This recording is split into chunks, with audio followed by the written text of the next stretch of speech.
pengajian rutin PW ITMI Jabar. Bismillahirrahmanirrahim. Assalamualaikum warahmatullahi wabarakatuh. Alhamdulillahirabbil alamin wa bihi nasta'inu ala umuri dunya waddin wa ala alihi wa sahbihi ajma'in. Asyhadu an la ilaha illallah wahdahu la syarikalah wa asyhadu anna Muhammadan abduhu wa rasuluh. Allahumma sholli ala Muhammad wa ala ali Muhammad. Alhamdulillah, segala puji hanya milik Allah, karena dengan atas kudroh dan irodahnya lah maka pada hari ini kita masih diberikan kesehatan, kesempatan, dan berbagai nikmat-nikmat yang lainnya yang tentu tidak bisa kita hitung nikmat yang diberikan oleh Allah Subhanahu wa taala kepada kita. Alhamdulillah, walaupun dengan kita hanya bertemu suara ya, tidak bertemu muka, tidak bertatap muka langsung, mudah-mudahan kita semua dalam keadaan sehat walafiat, tidak kurang suatu apapun. Amin. Baik, untuk membuka acara ini, marilah kita membacakan basmalah bersama-sama. Bismillahirrahmanirrahim.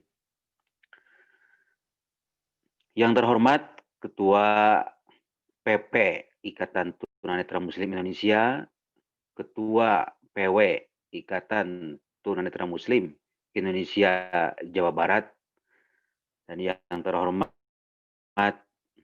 Al-Mukarram Ustadz Mulyana yang alhamdulillah telah hadir di ruangan Zoom ini untuk memberikan tausiahnya kepada kita, yaitu dengan tema dengan amanah kekuasaan bisa menyelamatkan atau menyelakakan. Sebelum kita masuk ke acara inti, acara pokok, ada beberapa sambutan yang akan kita dengarkan atau akan kita laksanakan. Tapi sebelumnya, marilah kita simak, marilah kita dengarkan pembacaan ayat suci Al-Quran yang akan disampaikan oleh Ikhwan Solahuddin dari Kuningan. Pada Kang Solahuddin dipersilahkan.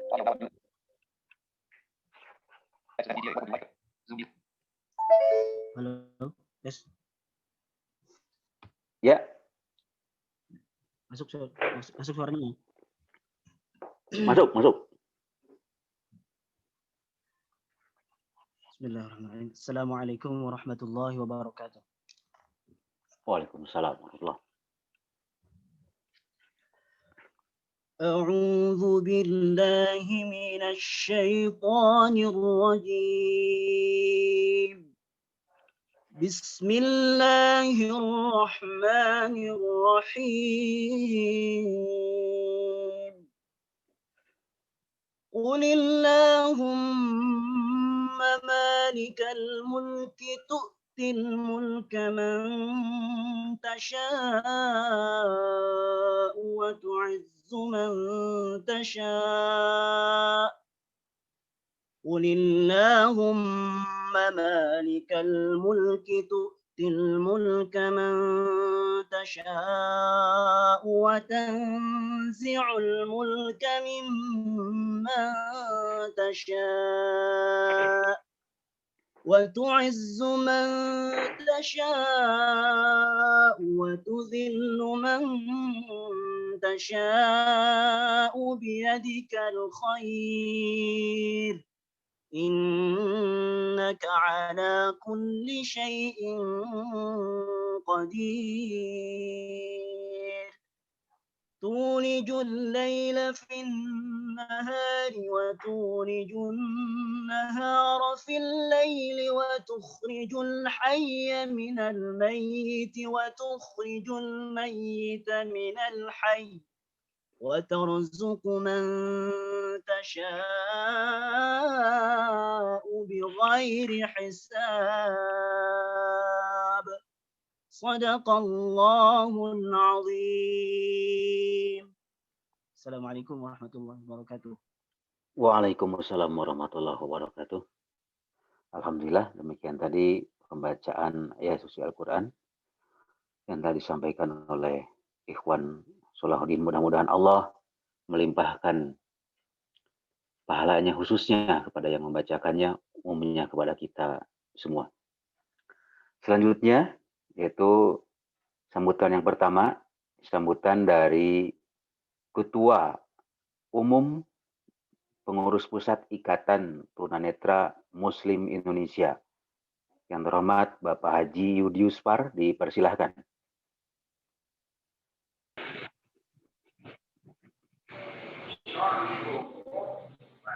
Tes.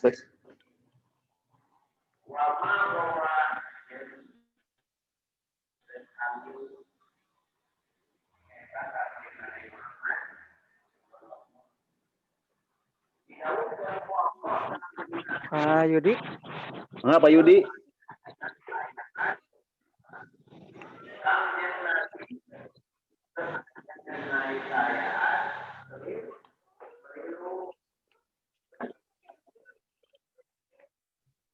Bentar, cek ya.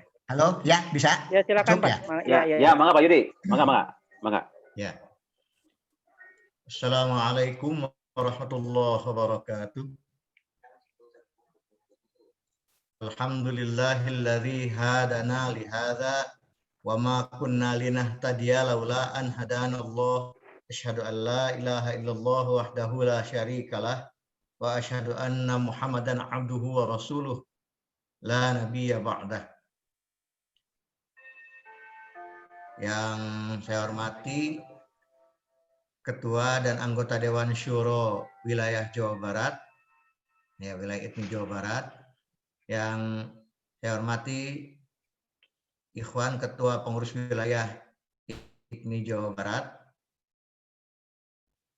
Bapak penceramah yang saya hormati, saudara-saudara anggota ITMI se-Jawa Barat yang saya cintai dan saya banggakan. Alhamdulillah, qudrah iradah Allah jualah yang telah mempertemukan kita pada kegiatan ini. Semoga seluruh upaya yang kita lakukan senantiasa berada dalam qabul dan rahmat Allah Subhanahu wa Ta'ala. Saudara-saudara, pada sesi ini saya hanya akan memberikan beberapa hal baik yang terkait dengan informasi dan himbauan. Yang pertama, kita telah ditinggalkan oleh saudara-saudara kita yang penuh concern terhadap perjuangan ITMI, baik dalam lokal Jawa Barat maupun secara nasional. Dalam tingkat nasional, pendakwah Syekh Ali Jabir tidak sedikit memberikan andil dalam perjuangan Ikatan Tunanetra Muslim Indonesia. Dalam lingkup Jawa Barat khususnya Bapak Budi Afiansyah cukup banyak membantu perjuangan ITMI Jawa Barat dan juga kiprah beliau berperan pada kegiatan ITMI tingkat nasional. Semoga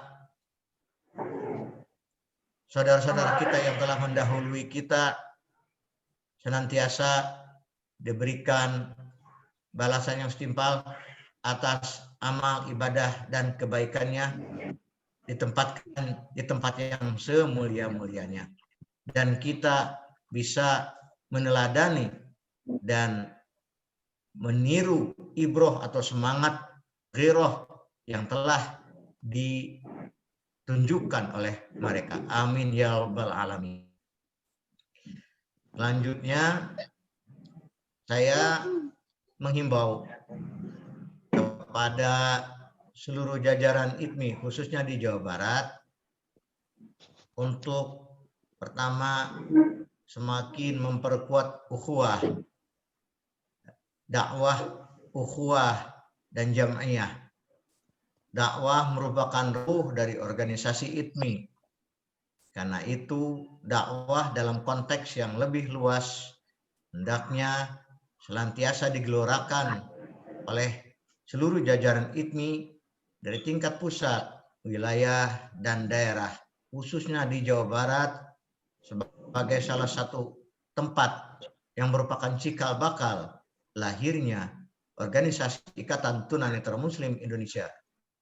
Karena itu secara pribadi atau kelompok, baik dari sisi kelembagaan, pengurus, ataupun Dewan Syuro dan Majelis Syuro, hendaknya bersama-sama menjadikan dakwah sebagai salah satu ikon ITMI.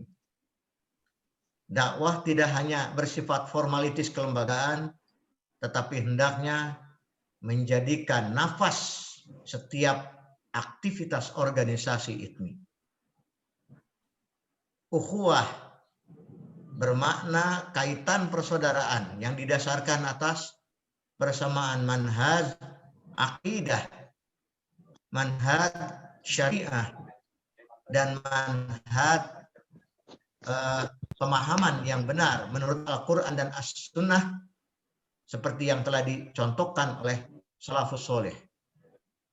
Dan jam'iyah tentu adalah jam'iyah yang menurut koridor aturan al-Islam. Tentu ini perlu penelaahan lebih lanjut tentang makna jam'iyah. Terkait dengan materi sekarang, tentu saya selaku pribadi dan sebagai ketua umum berharap agar Bapak penceramah bisa memberikan telaahan yang mendasar agar kami semua memahami bagaimana menjadi seorang penguasa itu dan apa cilakanya kalau kita salah dan apa manfaatnya kalau kita benar menjadi penguasa. Kami insya Allah akan senantiasa menyimak dan saya juga mengajak semua yang hadir di sini untuk menyimak materi yang disampaikan oleh penceramah. Demikian dari saya. Terima kasih atas kesempatannya dan insya Allah di sela-sela kalau tidak ada kesibukan yang mendasar, insya Allah saya akan tetap memantau, hadir, dan kedepannya saya pikir meskipun saya hadir ya tanpa mengurangi rasa hormat, tidak perlu selalu diberikan sambutan, tidak apa-apa karena saya akan memposisikan sebagai jamaah seperti halnya yang lain. Assalamualaikum warahmatullahi wabarakatuh. Waalaikumsalam warahmatullahi wabarakatuh. Terima kasih Pak Ketua Umum PP ITMI. Selanjutnya sepatah kata dari Ketua Pengurus Wilayah Ikatan Tunanetra Muslim Indonesia Jawa Barat yang terhormat Bapak Haji Happy Septian SAG, dipersilahkan. Assalamualaikum warahmatullahi wabarakatuh. Alhamdulillahilladzi anzala as-sakinata fi qulubil mu'minin liyazdadu imanan ma'a imanihim. Ashhadu an la ilaha illallah wahdahu la syarika lah. Wa ashhadu anna Muhammadan abduhu wa rasuluh.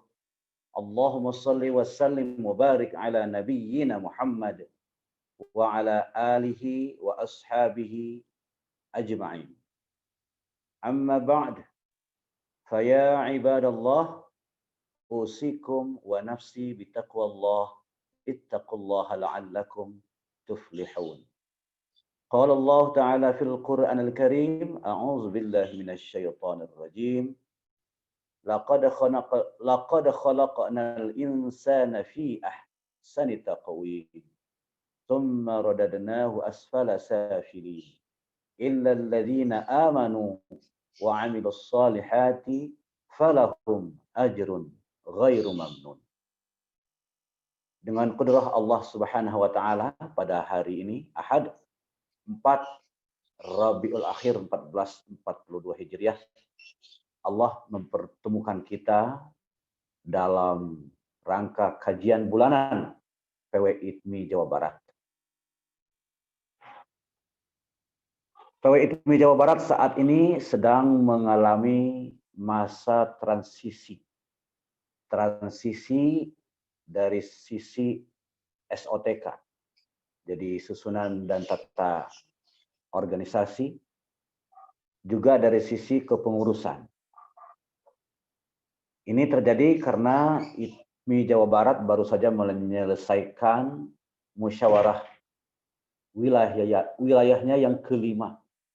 Dan perlu diketahui oleh ikhwan akhwat yang barangkali memantau acara ini di luar ITMI, bahwa kami kemarin baru saja telah melaksanakan musyawarah 5 Ikatan Tunanetra Muslim Indonesia Jawa Barat secara virtual. Dan saat ini kami sedang menyusun struktur kepengurusan.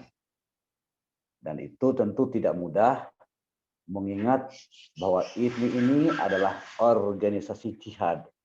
Organisasi yang semua pengurusnya bekerja dengan lillahi ta'ala, tidak ada kepentingan atau tujuan-tujuan yang lain selain menegakkan kalimat Allah, selain menegakkan Islam dan menegakkan syariat Islam dalam diri setiap muslim dan muslimah, khususnya di Jawa Barat. Dalam hal ini untuk mencari figur pengurus yang mau sekaligus mampu ternyata tidak mudah. Banyak saya kira yang mampu, tetapi sebanyak itu pula yang tidak mau. Jadi saya ulangi kalimatnya, banyak anggota ITMI bahkan tunanetra muslim itu yang mampu jika mengemban amanah sebagai pengurus. Tetapi masalahnya banyak pula yang tidak mau. Nah, ini menjadikan kesulitan tersendiri bagi saya selaku ketua PW terpilih untuk menentukan struktur kepengurusan. Tetapi itu tentu tidak menjadi begitu susah, tidak begitu menjadi persoalan, karena masih ada di antara kader-kader ITMI, saudara-saudara kita yang bersedia untuk bergabung berjihad sebagai pengurus. Insya Allah dengan waktu yang tidak terlalu lama lagi, struktur kepengurusan ITMI Jawa Barat akan segera terbentuk dan segera diumumkan kepada seluruh pengurus dan anggota ITMI se-Jawa Barat. Selanjutnya perlu kami sampaikan pula bahwa ini merupakan kajian per 1 bulan sekali. Diharapkan kajian ini diikuti oleh seluruh ITMI daerah, baik pengurus maupun anggota. Oleh karenanya alangkah lebih indahnya jika misalnya pada Ahad yang ketiga ini seluruh perhatian kita curahkan untuk mengikuti kajian di tingkat wilayah. Jadi diharapkan pengurus-pengurus daerah mengadakan kajian di tingkat daerah tidak pada hari Ahad yang sama. Bisa misalnya pada Ahad pertama atau Ahad kedua. Nah, untuk itu semua insya Allah nantinya pada gilirannya kita akan kumpulkan seluruh pengurus ITMI daerah untuk kembali menata dan mengatur kegiatan ITMI se-Jawa Barat sehingga tidak tumpang tindih, sehingga apa-apa yang diselenggarakan tidak lantas menjadi mubazir, tidak lantas menjadi sia-sia. Kita ingin kajian yang terstruktur, kajian yang tersilabuskan, dan kajian yang aplikatif yang tentu memberikan manfaat positif dalam kehidupan kita, baik dari sisi ibadah maupun dari sisi sosial. Demikian saya kira harapan-harapan yang perlu saya sampaikan pada pagi hari ini. Mari kita mengikuti kajian ini sampai tuntas. Perlu juga saya sampaikan bahwa yang menjadi pemateri kita pada hari ini adalah Al-Ustaz Mulyana MPDI. Beliau adalah seorang guru, beliau juga seorang dai, dan kebersamaan kami dengan Ustadz Mulyana tentu sudah lama sekali. Beliau adalah lulusan bahasa Arab dari Al-Imarat dan juga terakhir S2-nya dari UIN Sunan Gunung Jati, Bandung. Ke depan, jika dipandang perlu, jika dibutuhkan oleh para anggota sekalian, kita bisa minta kepada beliau untuk secara rutin memberi materi pengajaran atau pelajaran bahasa Arab kepada kita. Manfaatnya tentu saja agar ke depan kita lebih paham terhadap Al-Quran dan Al-Hadis sebagai pedoman utama kita dalam berislam. Demikian, mohon maaf atas segala kekurangannya. Terima kasih atas segala perhatian. Billahi taufiq wal hidayah. Wassalamualaikum warahmatullahi wabarakatuh. Waalaikumsalam warahmatullahi wabarakatuh. Terima kasih kepada Ketua PW ITMI Jawa Barat. Mudah-mudahan dalam waktu dekat, karena ini masa transisi secara SOTK, mudah-mudahan nanti bisa lebih semoga cepat terbentuk pengurus dari PW ITMI Jawa Barat. Untuk selanjutnya yaitu acara pokok kita, yaitu kajian atau tausiah yang akan disampaikan oleh Ustadz Mulyana dengan tema dengan kekuasaan, dengan amanah kekuasaan bisa menyelamatkan atau malah menyelakakan, ya. Nah, seperti apa? Untuk lebih jelasnya, mari kita simak dan kita dengarkan paparan yang akan disampaikan oleh Ustadz kita. Setelah itu mungkin nanti ada sesi diskusi mengenai pembahasan materi ini. Pada Ustadz Mulyana, tafadhol.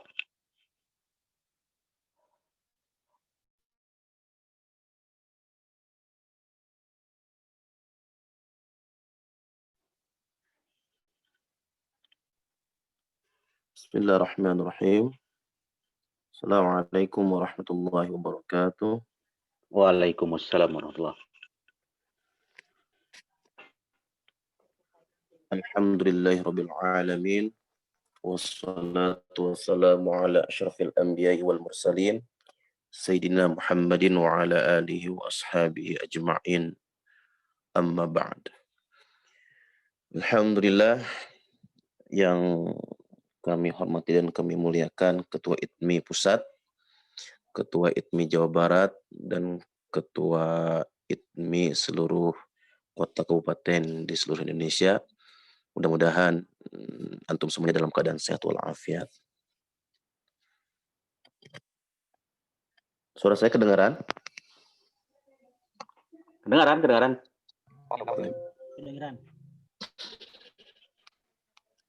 Alhamdulillah, senang sekali saya secara pribadi bisa bersua dengan ikhwah fillah rahimakumullah, keluarga besar, teman-teman di ITMI, dan sebagaimana tadi disampaikan oleh Ustadz Happy, alhamdulillah sudah berinteraksi lama dengan beliau dan juga Ustadz Nuwas. Kebetulan kita memang satu wilayah di Cimahi, karena sekarang posisinya sedang Kopimnas, lebih banyak mungkin di rumah masing-masing. Kan mudah-mudahan kita bisa mengambil setiap hikmah yang Allah berikan supaya kita insya Allah menjadi orang yang pandai bersyukur. Ikhwah fillah rahimakumullah, berapa lama saya berbicara, Pak Anwas?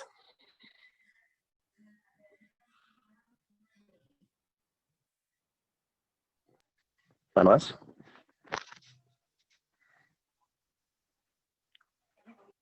Ya, siap. Ustaz Devi, Ya, halo? berapa lama? Sinyal Ya, Ya, Ustaz bisa kira-kira Ya, berapa lama ininya setengah durasinya? jam, Ustaz. Setengah jaman lah kira-kira. Dan kesananya kita lanjutkan dengan diskusi. Ya. Oke, Setengah jaman lah. 30 menitan lah. Oke, siap. Kesananya kita diskusi. Bismillahirrahmanirrahim. Baik, 30 menit ya. Nanti kalau sudah 30 menit nanti tolong diingatkan ya. Kita memanfaatkan waktu sebaik-baiknya.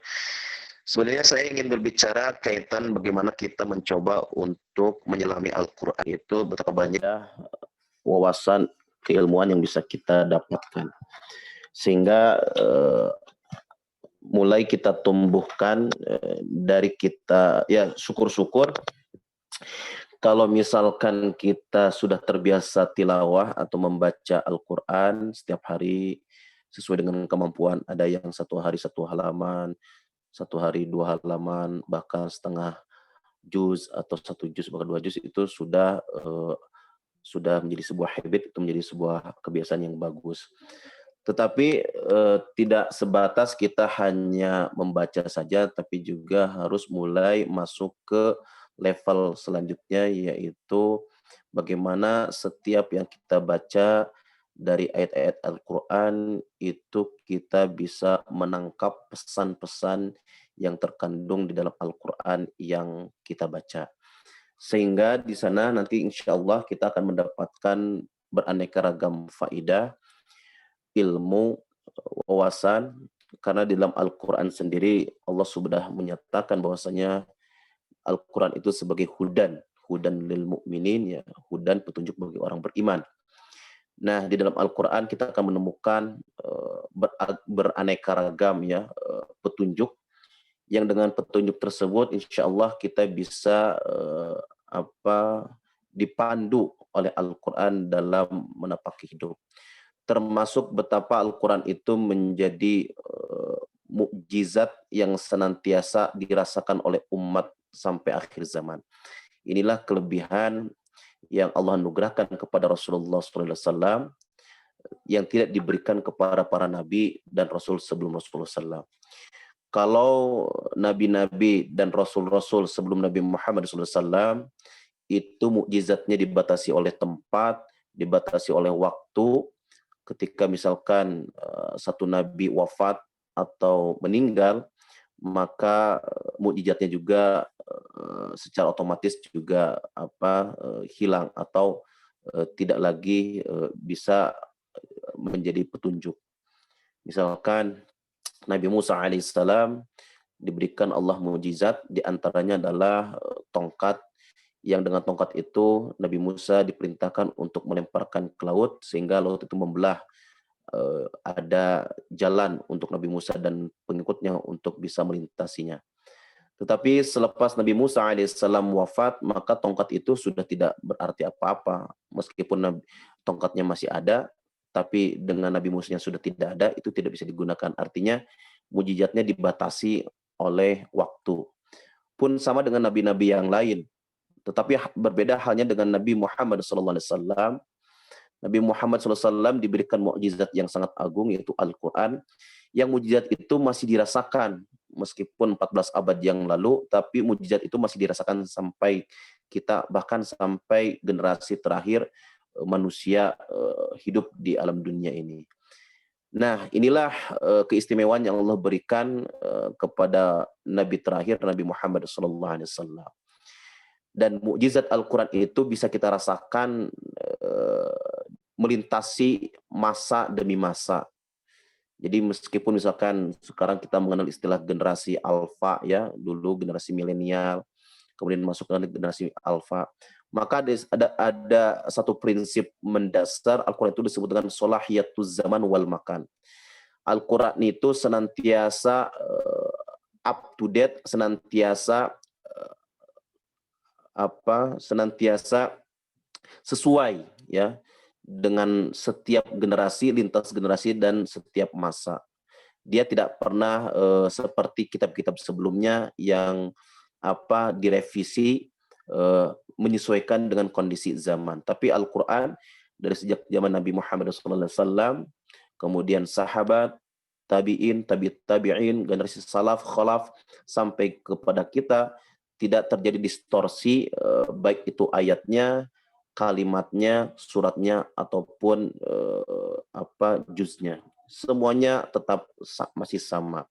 Makanya inilah kenapa Rasulullah SAW diperintahkan untuk senantiasa memuji Allah Subhanahu wa taala, dan itu dia berikan dalam surat Al-Kahfi. Alhamdulillahilladzi anzala ala abdihil kitab wa lam yaj'al lahu iwaja. Jadi awali dengan kata pujian. Ini maksudnya apa nih? The CEO host asks you to start your video. Letter atau start my video ini? Start Ustaz Afwan, biar nanti di start aja Ustaz. Start. Ya, biar Ustadznya, nah ada Ustadznya sekarang.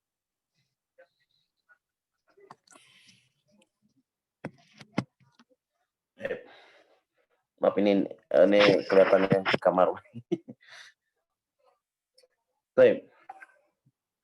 Ya, Allah Subhanahu wa taala memerintahkan untuk senantiasa memuji Allah Subhanahu wa taala. Di antara bentuk pujiannya karena Allah telah menurunkan kitab yaitu Al-Qur'an kepada hambanya yaitu Nabi Muhammad SAW, di mana di dalam Al-Qur'an itu kitab itu tidak ada iwaj. Iwaj itu artinya celah yang siapapun ia, baik itu manusia atau jin, bisa menggugat baik itu dari sisi hurufnya, dari sisi ayatnya, jumlahnya, atau suratnya.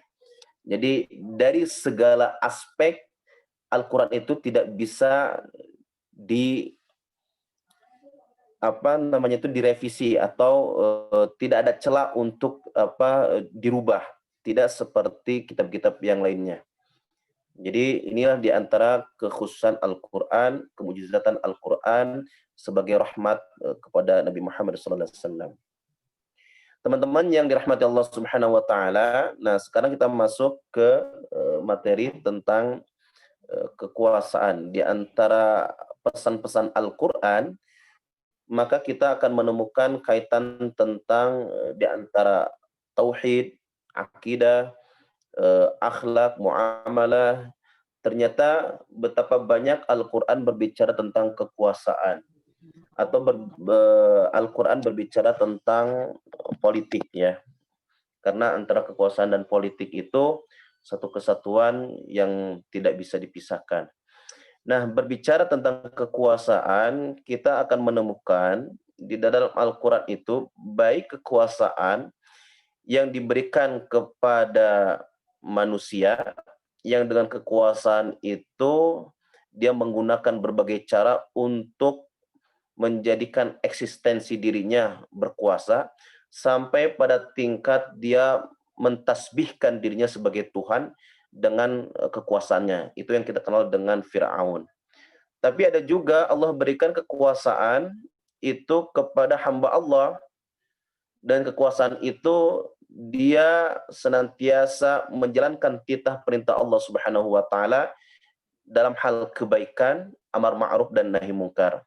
Nah, itu bisa kita lihat dari kisah Dzulqarnain. Maka bisa kita merujuk di dalam Al-Quran, surat Al-Kahfi, kalau berbicara tentang Fir'aun, kemudian Haman, dan juga Haman itu asistennya Fir'aun, kemudian juga Qarun yang semasa, ini juga menarik ya. Jadi ada istilahnya namanya logika Quran. Jadi di antara kemukjizatan Al-Quran itu bagaimana Al-Quran mencoba untuk bisa membantah apa yang menjadi narasi yang dilakukan oleh kaum musyrikin ketika itu. Jadi memang ada perbedaan antara umat-umat terdahulu dengan umat Rasulullah SAW atau dengan Nabi Muhammad SAW. Kalau umat-umat terdahulu itu kalau sudah tidak bisa dinasehati dengan cara baik-baik, maka biasanya para nabi itu kalau sudah mentok biasanya berdoa kepada Allah. Nah, dengan doanya itu akhirnya binasa. Tapi khusus Nabi Muhammad SAW dan umat Rasulullah SAW, itu Al-Quran menggunakan bahasa dialog, ya, bahasa dialog, termasuk percakapan-percakapan antara kafir Quraisy, baik itu kafir Quraisy ataupun dengan orang-orang Yahudi yang ketika itu di Yathrib, kita kenal ada 3 komunitas Yahudi. Ketika itu ada Bani Qainuqa, Bani Nadir, dan Bani Quraidah. Nah, hampir baik itu kaum musyrikin maupun ahlul kitab, itu semuanya menggunakan logika-logika atau narasi-narasi yang dengan narasi itu mereka mencoba untuk mempengaruhi supaya pengikut Rasulullah SAW itu terpengaruh. Karena memang kekuatan ketika itu kafir Quraisy itu lebih diberikan kekuatan berupa kemampuan logika, termasuk juga ahlul kitab, ya. Maka kita akan menemukan di dalam Al-Quran itu tema-tema yang bercerita tentang narasi-narasi, ya. Nanti banyak hal, tidak cukup waktunya. Nah, kembali kepada topik, ada 2 ya tentang kekuasaan itu, baik kekuasaan yang Allah berikan kepada orang-orang yang seperti Firaun, Haman ataupun Qarun. Ada juga Allah Subhanahu wa taala berikan kekuasaan itu kepada Dzulqarnain. Itu ada di dalam Al-Qur'an, ya, surat Al-Kahfi, ya. Inna makkan yas'alunaka 'an Dzulqarnain, ya. Kemudian ayat selanjutnya, inna makkanna lahu fil ardi wa atainahu min kulli syai'in sababa. Jadi ada istilah kalimat tamkin, ya. Inna makkanna lahu fil ardi. Sungguh kami berikan kedudukan bagi Dzulqarnain fil ardi, di bumi. Ada juga Allah Subhanahu wa taala menyebutkan, ya, di dalam Al-Qur'an tentang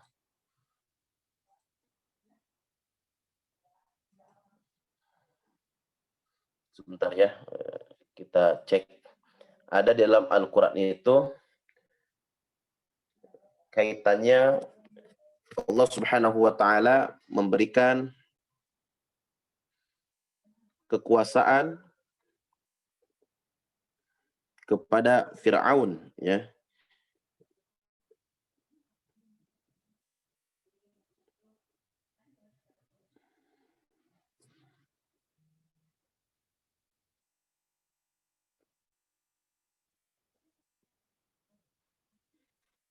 Itu nanti bisa dicek.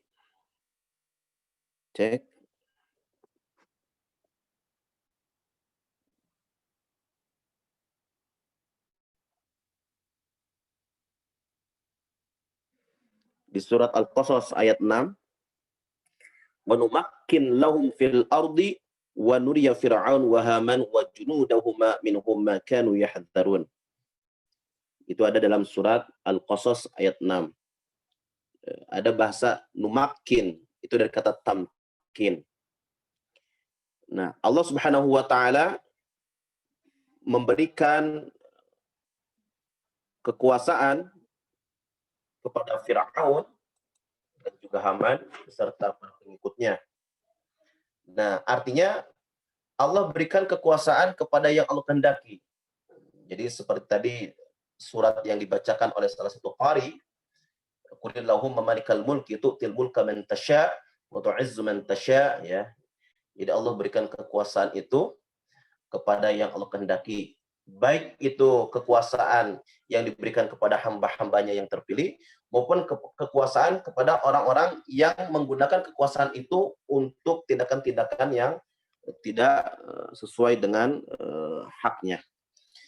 Nah, ikhwafillah rahimakumullah, dari sini maka kekuasaan itu pada prinsipnya disebutkan oleh ulama itu, kekuasaan itu prinsipnya itu lemah, ya. Tetapi memikulnya itu adalah berat. Nah, jadi tergantung. Nah, di dalam Al-Quran kalau berbicara tentang kekuasaan itu selain tadi saya sampaikan kekuasaan Fir'aun, Dzulqarnain, termasuk juga beberapa nabi itu Allah berikan kekuasaan. seperti Nabi Daud, bahkan yang luar biasa Allah berikan kekuasaan kepada Nabi Sulaiman. Ya. Nabi Sulaiman itu Allah berikan kemampuan menundukkan jin, manusia, angin, kemudian juga hewan. Ini luar biasa kekuasaan yang mencakup segala kekuatan. Jadi dulu kalau misalkan ada film itu ya, film yang dia bisa terbang dengan pakai awan itu, apalagi ya. Nah itu boleh jadi dulu pada masa Nabi Sulaiman itu sudah ada gitu ya. Bahkan Nabi Sulaiman itu bisa pergi pagi hari kalau menggunakan perjalanan biasa itu bisa 1 bulan. Tapi dengan angin itu dia bisa pergi 1 hari. Betapa Allah Subhanahu wa taala memberikan kekuasaan yang luar biasa. Tapi dengan kekuasaan tersebut semua tunduk patuh taat kepada Sulaiman. Bahkan diabadikan itu ya ketika Nabi Sulaiman dapat informasi dari Hudhud dari salah satu ajudannya atau tentaranya dari hewan itu, dia dapat informasi bahwasanya di negeri Saba itu ada satu kerajaan yang kerajaan itu menyembah matahari. Nah, dengan kekuasaan yang dimilikinya, Nabi Sulaiman bisa memuslimkan ratu dan rakyatnya. Jadi ini kekuasaan yang bisa menghantarkan kepada kebaikan. Tapi ada juga kekuasaan yang bisa mencelakakan, itu seperti Fir'aun ya, Namrud ya, Namrud pada masa Nabi Ibrahim alaihissalam, kemudian juga Fir'aun yang paling diabadikan itu adalah Fir'aun. Kenapa? Fir'aun dengan segala kekuasaannya di Mesir itu sampai mentasbihkan dirinya sebagai Tuhan, dan itu diabadikan di dalam Al-Quran. Nah, ini berbicara tentang kekuasaan. Maka ketika ada salah seorang sahabat bernama Abu Dzar Al-Ghifari, ketika meminta kekuasaan dan Rasulullah SAW melihat bahwasanya Abu Dzar Al-Ghifari ini adalah hamba yang dhaif, yang lemah, Rasulullah SAW mewanti-wanti untuk tidak mengambil kekuasaan tersebut. Kenapa? Karena kekuasaan itu bisa menjadikan seorang yang soleh itu bisa menjadi manusia yang sangat salah gitu, atau yang sangat dahsyat gitu.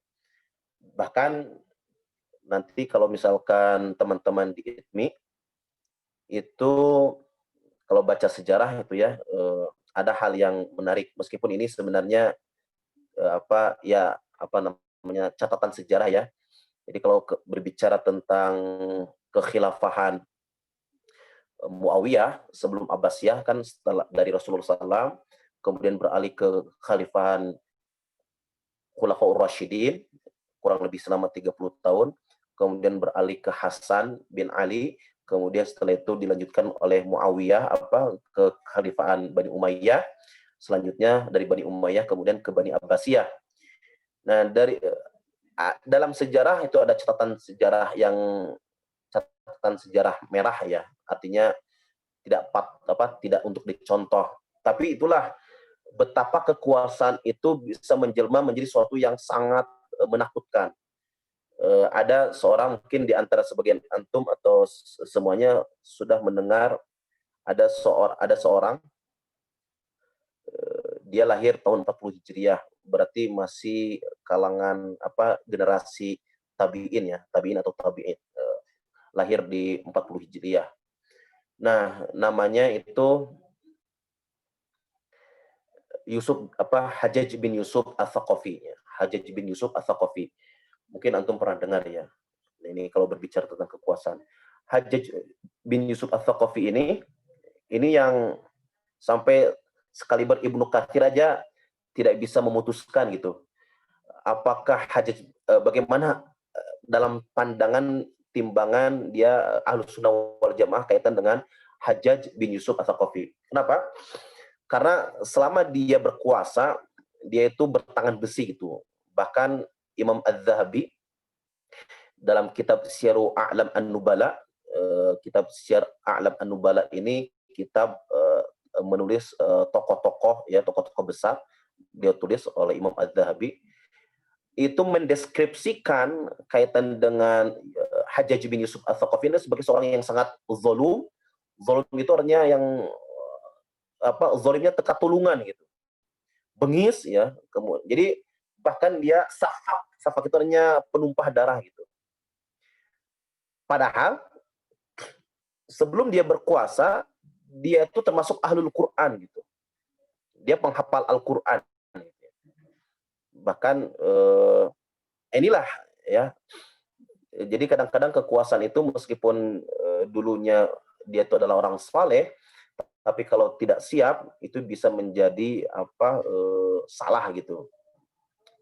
Kecuali orang-orang yang Allah berikan karunia. Makanya ketika Rasulullah SAW diminta Abu Dzar meminta kepada Rasulullah SAW untuk menjadi penguasa, Rasulullah memberikan pesan nasihat. Ketika Abu Dzar meminta, "Ya Rasulullah, ala tasta'milani?" Kenapa engkau tidak memakai aku, atau misalnya kenapa engkau tidak menyuruh aku untuk mengurus ini? Maka Rasulullah SAW menepuk pundaknya Abu Dzar, kemudian mengatakan, "Ya Abu Dzar, innaka dha'if." Sesungguhnya engkau itu lemah. Ya. Lemah artinya bukan dalam lemah fisik, tapi kekuasaan itu dia punya prasyarat ya yang harus dimiliki. Wa innaha amanah. Karena kekuasaan itu pada prinsipnya adalah amanah.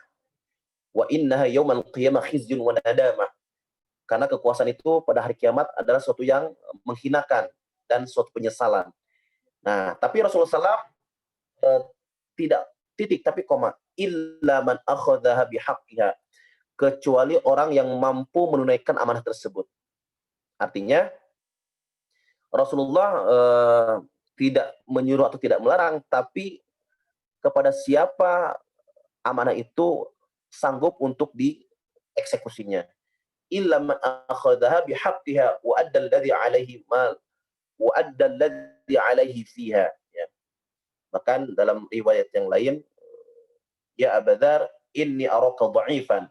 Wahai Abu Dzar, aku lihat engkau itu adalah orang yang lemah.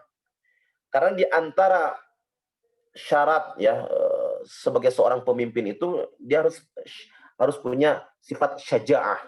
Syaja'ah itu artinya keberanian. Karena apalagi dalam konteks negara ya, bagaimana segala bentuk kemungkaran itu harus bisa diantisipasi. Makanya rahimakumullah, berbicara kekuasaan, kalau kita merujuk kepada Al-Quran, maka kita akan menemukannya. Jadi bukan kaitan dengan kekuasaan, tapi siapa yang memikul kekuasaan itu.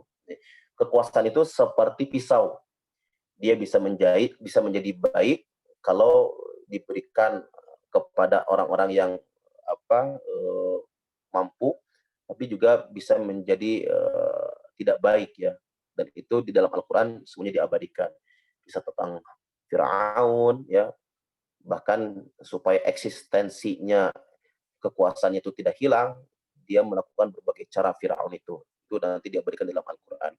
Kemudian tentang Dzulqarnain, bahkan kalau berbicara selepas Nabi Musa alaihissalam, itu dalam surat Al-Baqarah itu digambarkan itu ketika perebutan kekuasaan antara Jalut ya, Jalut itu musuhnya Talut ya, Talut itu seorang rakyat biasa, tapi Allah berikan anugerah kepemimpinan.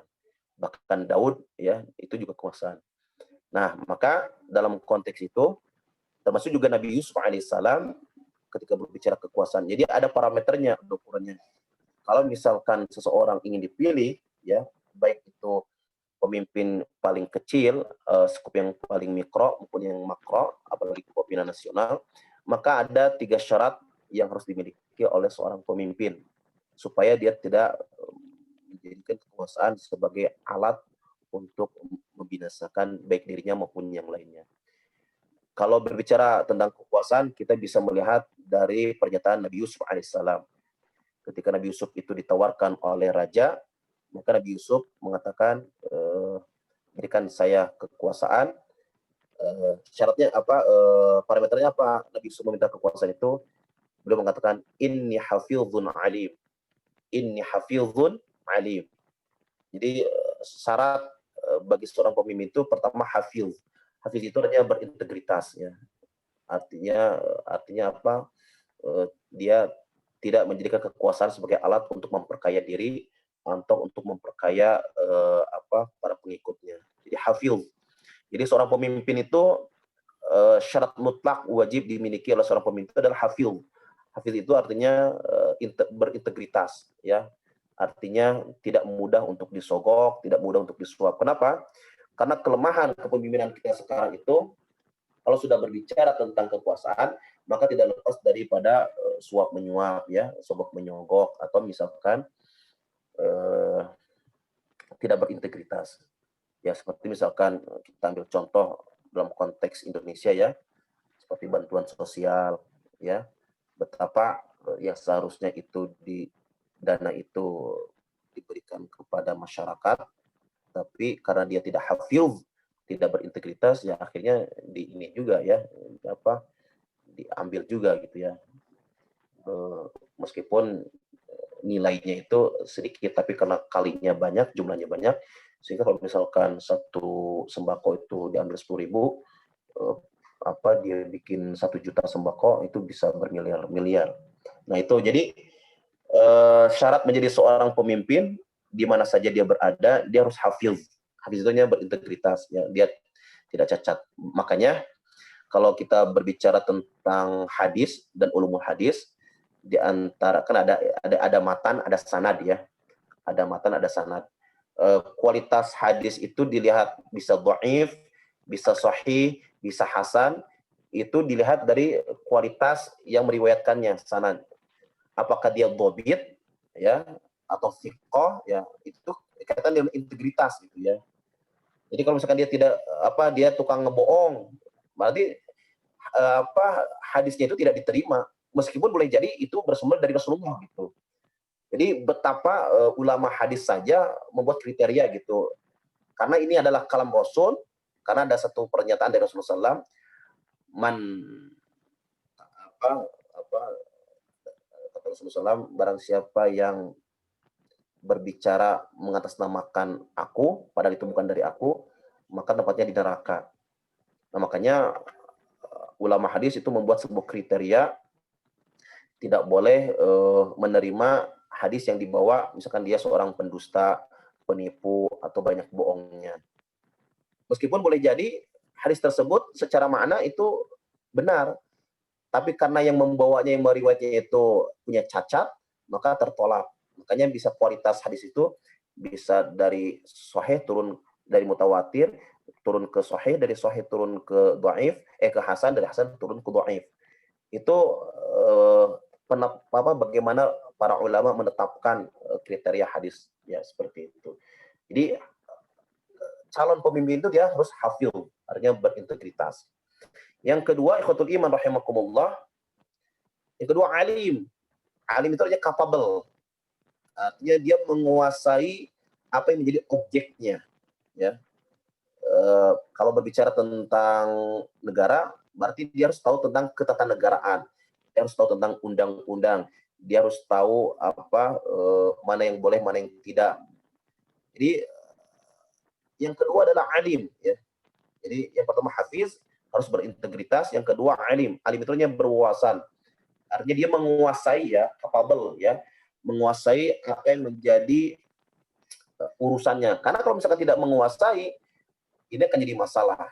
Ya, ini akan menjadi masalah. Makanya kalau berbicara tentang kekuasaan Islam, ada salah satu kitab yang ditulis oleh Imam Al-Mawardi, ya, namanya Al-Ahkam As-Sultaniyah. Al-Ahkam Sultaniyah itu artinya kitab atau buku ketatanegaraan.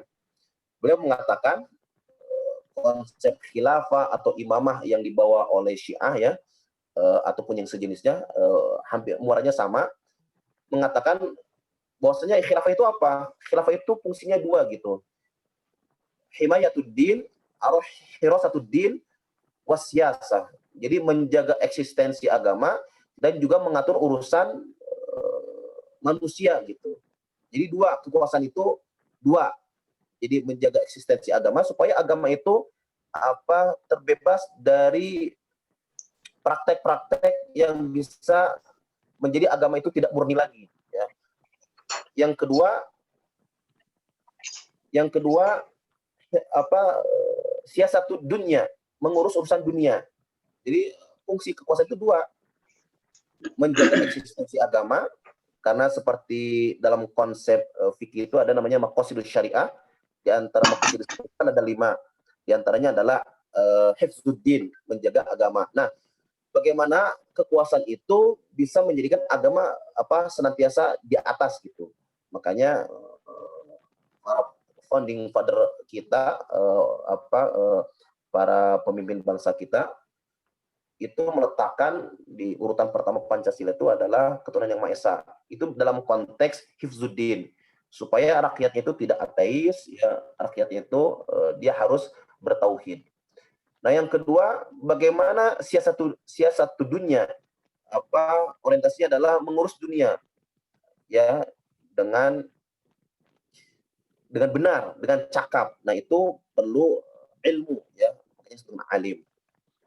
Nah, makanya kalau tadi saya sampaikan berkenaan dengan Dzulqarnain, ya, dalam surat Al-Kahfi itu, Dzulqarnain itu diberikan 2 kemampuan anugerah oleh Allah. Pertama tamkin, yang kedua asbab atau sabab. Sabab itu kata Imam At-Tabari disebut dengan ilmu, ya. Ilmu. Jadi orang atau calon pemimpin atau calon penguasa dia harus punya ilmu. Kalau dia tidak punya ilmu, maka nanti akan terjadi kerusakan, ya. Jadi ini syarat mutlak yang harus dimiliki. Tapi tidak hanya 2 gitu. Kalau berbicara tentang Talut, ya, ada namanya bastatan fil ilmi wal jismi. Jadi kuat secara keilmuan, dan yang kedua secara fisik juga kuat. Ya. Jadi kaitan dengan kepemimpinan, ya, karena kalau fisiknya itu tidak kuat, artinya sehat jasmani dan rohani. Jadi bagaimana mungkin seseorang dia akan menanggung tugas yang sangat berat kalau secara fisik saja dia lemah gitu, karena bebannya itu luar biasa berat gitu. Maka dalam konsep memilih calon pemimpin minimal 3. Kalau iman itu sudah jelas, ya, tapi minimal 3 syarat ini harus punya. Pertama, kuat secara fisik, ya. Yang kedua, hafiz itu artinya berintegritas. Yang ketiga adalah alim, artinya dia memiliki keilmuan capable. Sehingga kalau 3 ini dimiliki oleh seorang pemimpin, maka insya Allah dia akan bisa melaksanakan tugasnya sebaik mungkin. Tapi jangan lupa, kekuasaan itu pasti dilingkari oleh orang-orang sekitarnya. Nah, ini jangan lupa, gitu ya. Makanya baik itu pemimpin yang baik ataupun pemimpin yang buruk, biasanya tidak lepas dari siapa yang menemaninya. Makanya di dalam salah satu hadis, Rasulullah SAW menyebutkan,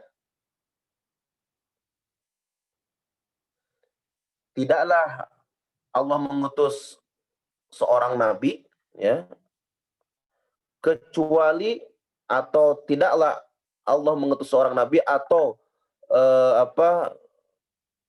ada seseorang yang menjadi pemimpin kecuali pasti dikelilingi oleh 2 lingkaran atau bitonah. Bahasa agamanya itu adalah bitonah, ya, bitonah. Jadi bitonah itu artinya kalau dalam konteks kekuasaan itu seperti wazir. Wazir itu artinya orang-orang yang mendampingi atau melingkari penguasa, ya.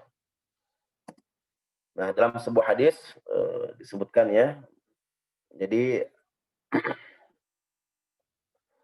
hadisnya itu saya sampaikan. Ma ba'athallahu min nabiyyin wa lastakhlafa min khalifatin illa kanat lahu bitanatani. Itu dari Abu Sa'id atau dari Abu Hurairah radhiyallahu anhu, Rasulullah SAW bersabda, tidaklah Allah mengutus seorang nabi atau ada seorang manusia menjadi khalifah pemimpin illa kanat lahu bitanatani, kecuali di lingkaran itu ada 2 bitanah. dua manusia ya. Yang pertama bitanatan ta'muruhu bil ma'ruf, lingkaran yang menyuruh kepada kebaikan ya, maksudnya yang di sekelilingnya, wa tahudduhu alaihi. Dan yang kedua bitanatan ta'muru bisyarri, atau bitanah, teman yang mengurus kepada keburukan. Kalau istilahnya ABS, asal Bapak senang, itu bahaya ya. Nah, jadi kepemimpinan itu atau kekuasaan itu akan sempurna manakala pemimpinnya pertama dia capable, yang kedua berintegritas, yang ketiga secara fisik juga kuat. Tapi jangan lupa ikhwatul iman rahimakumullah, tergantung siapa di kelilingnya gitu.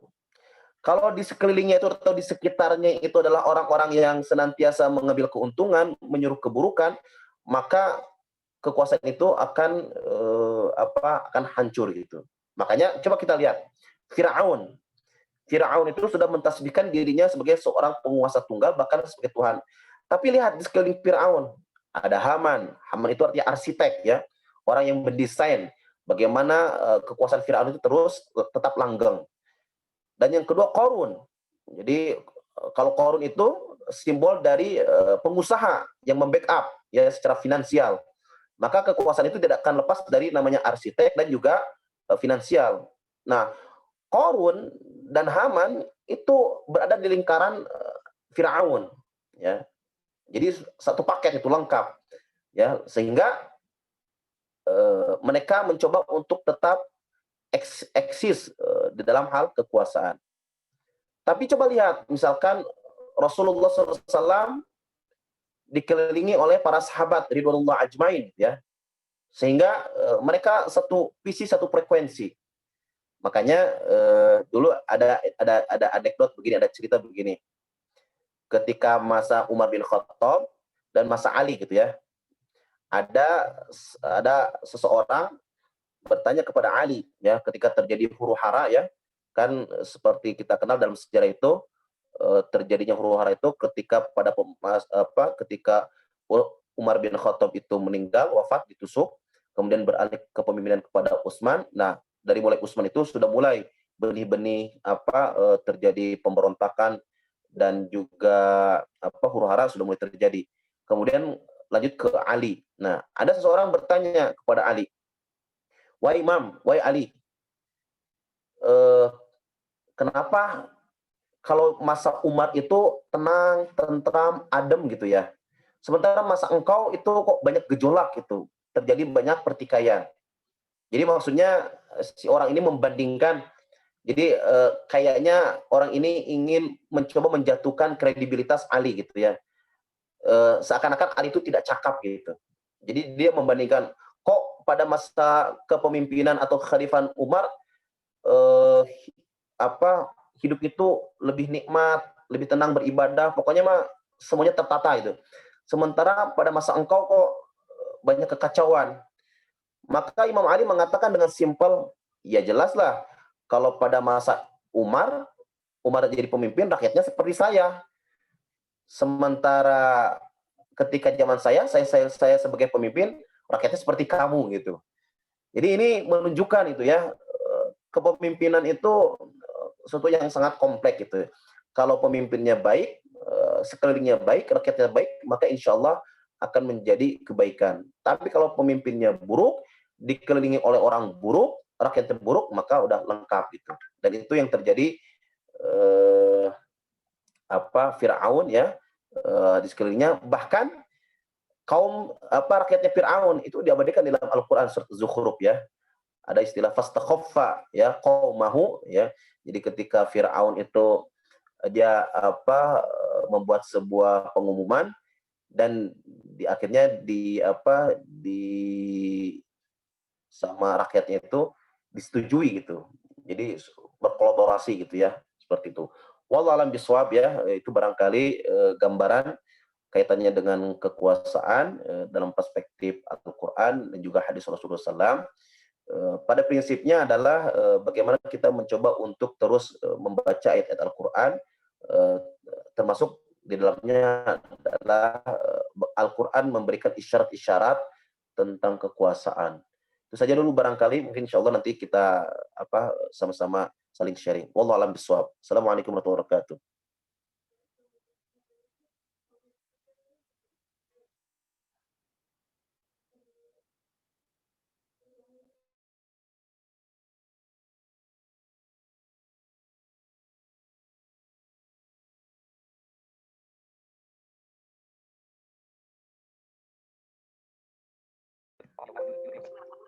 Waalaikumsalam warahmatullahi wabarakatuh.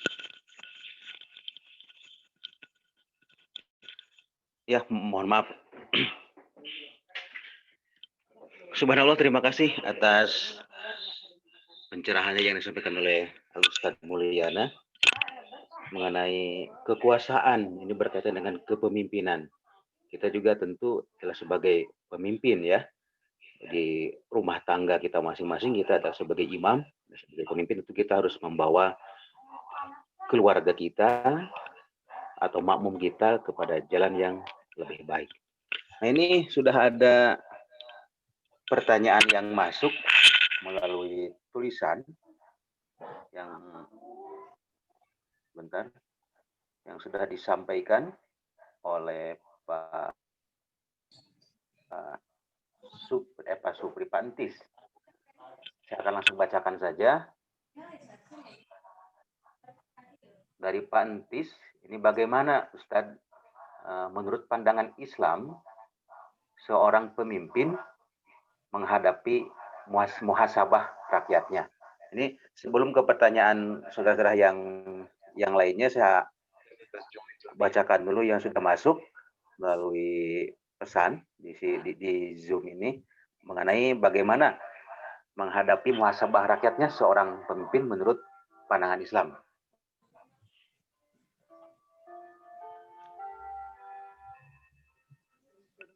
Silakan Ustaz, langsung dijawab saja. Baik.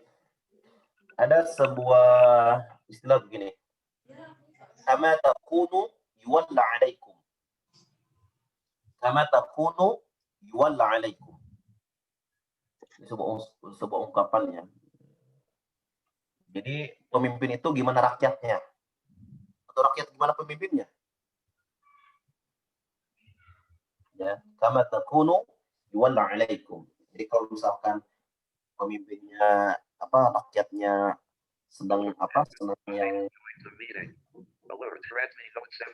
betul, ya pemimpinnya begitu. Jadi ada ungkapan kama takunu yuwalla alaikum. Kembali tadi ke pertanyaan kaitan dengan muhasabah. Yang pertama adalah yang namanya kekuasaan itu pasti banyak godaannya. Banyak godaannya. Karena memang luar biasa gitu ya kekuasaan itu. Karena dia itu memiliki perangkat-perangkat yang tidak dimiliki oleh orang lain. Ya, kekuasaan itu memiliki semua perangkat gitu. Sehingga kalau tidak dilandasi dengan tadi hafiz, kemudian alim, kemudian juga takut dengan Allah, maka kekuasaan itu bisa disalahgunakan. Nah, ketika pemimpin khilaf atau pemimpin salah dan manusiawi, dan juga manusia, dan ada orang-orang individu-individu yang menasihatinya, menegurnya, itu adalah sesuatu yang sangat bagus ya, sesuatu yang sangat baik. Meskipun nanti, atau misalkan kalau dalam sebuah kelembagaan ketatanegaraan seperti sekarang itu kan ada 3 kekuasaan eksekutif, kalau dalam bahasa Arab disebut dengan as-sultah at-tanfidiyah. Yang kedua kekuasaan legislatif, as-sultah at-tasyri'iyah, dan ketiga kekuasaan yudikatif, as-sultah al-qadhaiyah. Jadi ada 3 ya. As-sultah kalau dalam konteks Indonesia itu as-sultah tanfidiyah, kekuasaan eksekutif itu presiden. Ada kekuasaan namanya itu DPR atau MPR, as-sultah at-tasyri'iyah yang membuat undang-undang. Nah, yang mengeksekusinya itu adalah presiden. dan ada kehakiman atau yudikatif as-sultah al-qadha'iyah. Nah, kalau tiga kekuasaan ini sejajar dan saling mengimbangi, maka insya Allah sesuai dengan fungsi dan perannya, maka seharusnya sejatinya kekuasaan ini akan berlangsung secara baik ya. Ini dalam konteks ketatanegaraan. Tapi kalau misalkan baik itu kekuasaan yudikatif melegitimasi apa yang sudah menjadi keputusan eksekutif meskipun itu tidak sesuai dengan undang-undang, maka ini menjadi bahaya gitu ya. Jadi kalau tiga peran ini berfungsi dengan baik sesuai dengan tupoksinya, sesuai dengan SOP-nya, maka menjadi baldatun thayyibatun wa rabbun ghafur ya. Karena ada check and balance ya, ada keseimbangan, termasuk juga peran anggota dewan ya, perannya itu kan ada tiga, membuat anggaran, kemudian pengawasan dan sebagainya. Termasuk juga yudikatif kalau misalkan ada kelalaian atau kekeliruan, maka itu bisa memberikan masukan. Nah, tapi kalau misalkan ini tidak berjalan, kemudian ada masyarakat atau civil society, masyarakat sipil yang memberikan nasihat atau kritik, itu seharusnya legowo atau diterima. Tapi tadi kembali kepada pemimpin itu sendiri. Apakah pemimpinnya itu siap menerima masukan, kritikan atau tidak? Kalau dia siap menerima masukan atau kritikan, maka itu luar biasa. Dan itu yang dulu pernah terjadi ya. Jadi Umar itu pernah nangis. Umar itu pernah nangis ketika dia diamanahi sebagai khalifah. Karena kemudian salah seorang sahabat itu melihat kenapa itu Umar nangis. Kemudian dia didatangi, kemudian salam, kemudian bertanya, apa yang membuat engkau menangis wahai Umar? Kemudian Umar menyampaikan, aku menangis karena aku takut ketika aku salah, tidak ada yang mengkoreksi aku. Kenapa tidak ada yang mengkoreksi aku? Karena kan kita tahu ya, Umar itu kan orangnya keras, tegas ya. Tapi sebenarnya dia lembut karena dia sudah mendapatkan hidayah. Nah, selama kepemimpinan beliau takut tidak ada yang mengkoreksi beliau. Maka sahabat tersebut mengatakan, wallahi tidak. Kalau engkau melakukan kesalahan, aku yang pertama kali akan mengkoreksi. Maka kemudian Umar mengatakan, alhamdulillah, segala puji bagi Allah yang telah mendatangkan atau telah menjadikan sahabat-sahabatku yang bisa meluruskan aku di kala aku melakukan kesalahan. Nah, inilah kepemimpinan yang benar gitu ya. Jadi seperti Umar itu, dia open mind, dia welcome, manakala dia melakukan sebuah kebijakan yang salah, kebijakan yang menyusahkan, kemudian dikritisi atau dinasehati, dan dia nerima gitu. Itu luar biasa. Makanya sebenarnya seorang pemimpin itu tidak boleh alergi ya, tidak boleh alergi dengan kritikan, dengan nasihat. Karena kan fungsinya harus begitu. Karena di kekuasaan itu sesuatu yang menggoda gitu ya. Ya seperti yang tadi saya sampaikan gitu ya. Sekaliber Hajjaj bin Yusuf Ats-Tsaqafi yang dia hafiz Quran ya. Dia melakukan tindakan-tindakan sewenang-wenang. Bahkan cucunya Abu Bakar itu kan termasuk yang dibunuhnya gitu ya. Itu sejarah itu ya. Artinya kekuasaan itu bisa merusak ya, kecuali orang-orang yang diberikan kemampuan. Makanya Rasulullah mewanti-wanti kepada Abu Dzar, hati-hati dengan kekuasaan. Kalau kita lemah, maka bisa merusak diri kita. Jadi tergantung pemimpinnya ya. Kalau pemimpinnya siap dikoreksi, siap dikritik, siap dinasihati, maka itu menjadi sebuah kebaikan. Tapi kalau tidak siap, ya dan itu terjadi. Makanya kan di antara jihad yang paling besar ya adalah kalimatul haqqi inda sultanil jair, adalah kalimat yang benar yang disampaikan ditujukan kepada penguasa yang jair, yang zalim, dan itu memiliki konsekuensi yang luar biasa. Jadi kalau misalkan kita nih ngasih nasihat atau kritikan kepada sultan yang jair, sultan yang zalim, maka konsekuensinya bisa kembali kepada kita ya. Kita bisa bahkan yang paling dahsyat dibunuh gitu. Dan ternyata kita akan menemukan di dalam Al-Quran gitu jawaban-jawaban seperti itu. Itu jadi hal yang lumrah gitu, hal yang sudah terjadi bahkan pada masa Firaun itu ya. Seperti itu. Allah SWT.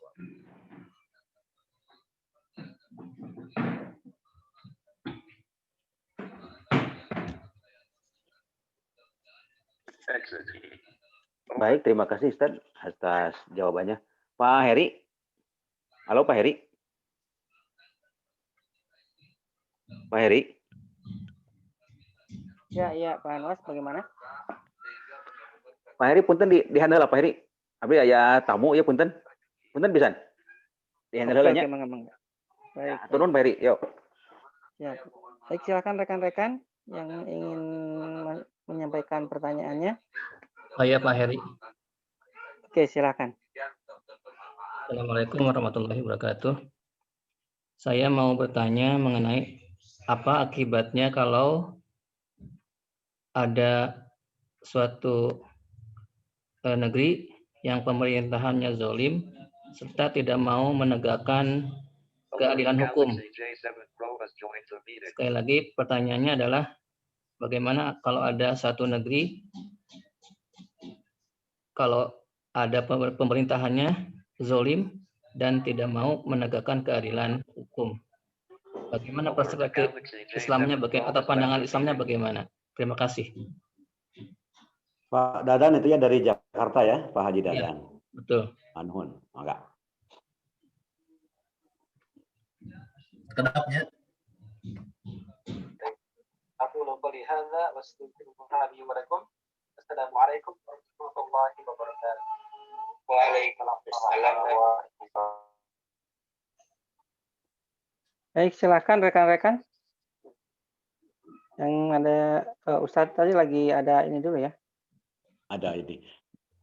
Jadi bagi yang akan bertanya mohon untuk disebutkan nama dan dari daerah mana supaya kita saling mendengar, saling berkenalan. Iya, betul. Ya, saya pindah dulu ke laptop ya.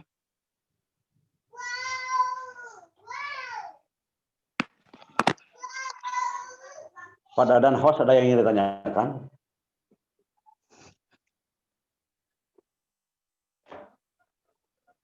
Tidak ada.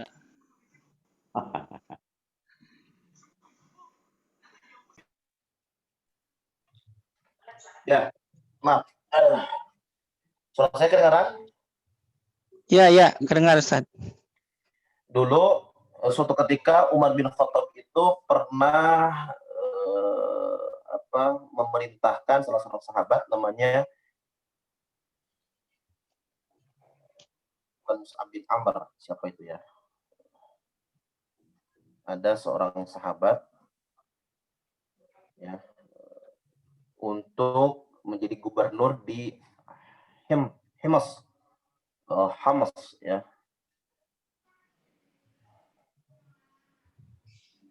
Tapi ada ungkapan yang luar biasa dari beliau ya.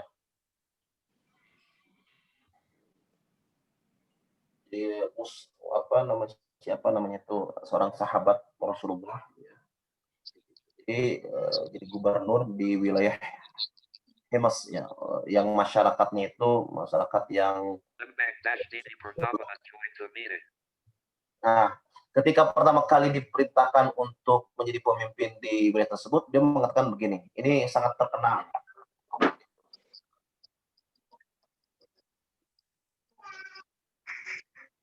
Dia mengatakan begini, Umair bin Sa'ad namanya itu ya. Umair bin Sa'ad itu adalah salah seorang sahabat yang Umar perintahkan menjadi pemimpin gubernur di Hamas. Ayuhan nas, wahai rakyatku, innal Islam hisnun mani'un wa babun wathiqun atau babun matin. Islam itu adalah benteng yang sangat kokoh dan pintu yang sangat kuat. Jadi Islam itu adalah hisnun mani'un, benteng yang sangat kuat, benteng yang sangat kokoh. Nah, benteng itu kan punya pintu. Pintunya itu adalah pintu yang juga kokoh. Wa hisnul Islam al-adlu wa babuhu al-haqqu. Nah, benteng Islam itu apa? Al-adlu. Apa itu adil? Keadilan. Wa babuhu al-haqqu, dan pintunya adalah kebenaran. Fa idza dukka al-hisnu wa hukima al-babu ustubiha hima hadzal din. Kalau bentengnya jebol, pintunya rusak, maka Islam ini sudah tidak lagi punya kekuatan. Bahkan beliau mengatakan, ma yazalu mani'an mashtadda sultan. Sebuah pemerintahan itu akan kuat, ya, bukan dengan dengan ancaman. Kekuatan tegaknya sebuah pemerintahan itu bukan dengan yang mengkritik dihukum, bukan, tetapi dengan keadilan dan kebenaran. Selama keadilan dan kebenaran itu senantiasa dipegang teguh oleh para pemimpin, maka insya Allah pemerintahan tersebut atau kekuasaan tersebut akan senantiasa berjalan.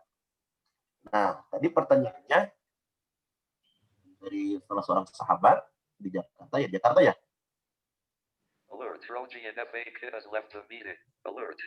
Betul. Beliau dari Jakarta. Ya. Jadi memang siapapun pemerintahan, selama dia berlaku adil, maka insya Allah negara tersebut akan menjadi negara yang sehat, negara yang kuat. Jadi keadilan itu yang harus dijunjung tinggi. Makanya ini masuk ke dalam rumusan Pancasila, itu keadilan sosial. Kalau keadilan itu sudah hilang, maka akan terjadi huru-hara. Nah, tetapi ya kita belajar dari sejarah umat Islam, baik itu.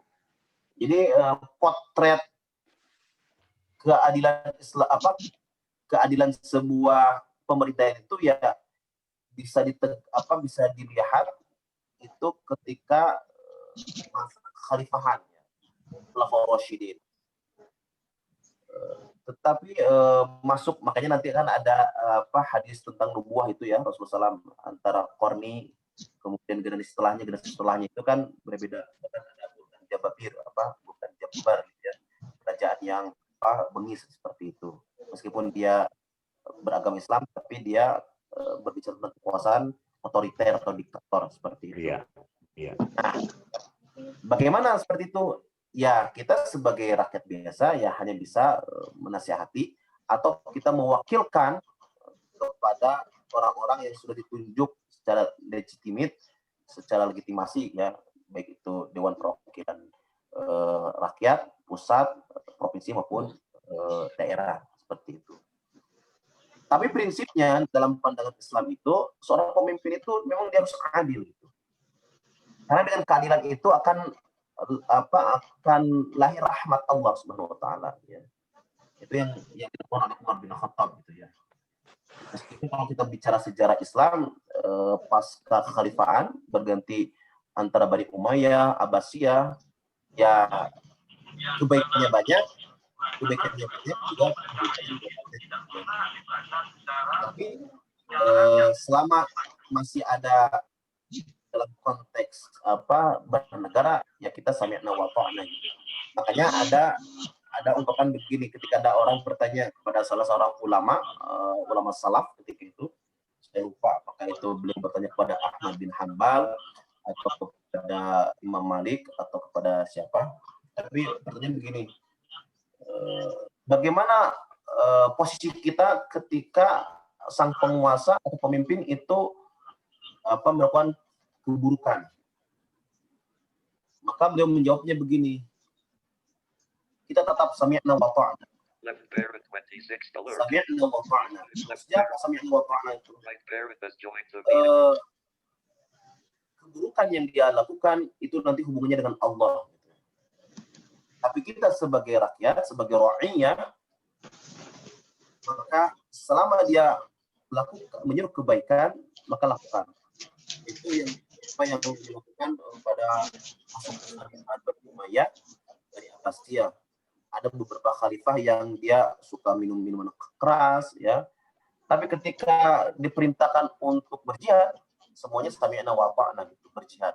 Meskipun si pemimpinnya itu bermaksiat gitu. Jadi nanti dipisahkan antara maksiat yang dilakukan individu oleh pemimpin dengan ketaatan kita sebagai seorang rakyat. Karena kita terikat itu bagaimana ketika kita diperintahkan untuk taat dalam arti kebaikan ya, maka kita laksanakan. Meskipun boleh jadi si pemimpin itu berbuat maksiat, ya. Tapi selama dia memerintahkan kita untuk berbuat taat, ya kita laksanakan seperti itu. Wallahu a'lam bishawab. Assalamualaikum, Tat. Waalaikumsalam. Assalamualaikum, Tat. Waalaikumsalam. Dani dari IPMI Cimahi, Tat.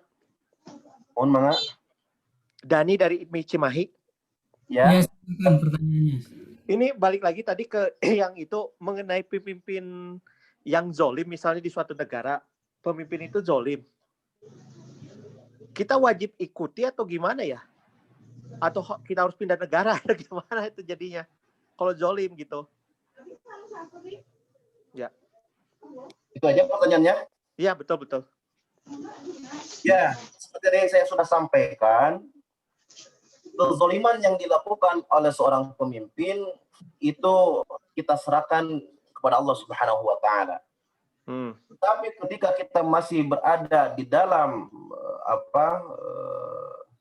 dalam sebuah wilayah daerah, maka selama dia menyuruh kepada kita untuk kepada kebaikan, maka kita taat. Jadi misalkan begini, sekarang dalam konteks COVID, ya. Mohon maaf, Ustaz bisa lebih dekat lagi, agak kurang terdengar. Jadi ketika kita mendapatkan pemimpin kita zalim, maka kezaliman itu perkaranya kita serahkan dia dengan Allah. Tetapi kita sebagai ra'iyah, sebagai rakyat, tetap kita harus sami'na wa ta'na. Ketika dia melakukan sebuah perintah kebaikan. Misalkan dalam konteks COVID, ya, pemimpin kita menyuruh 3M, menjaga jarak, memakai masker, mencuci tangan.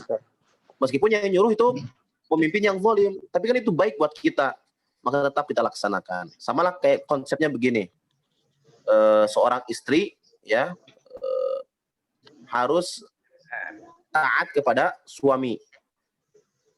Terus suami saya zalim, ya perkara zalim itu hubungan dia dengan Allah.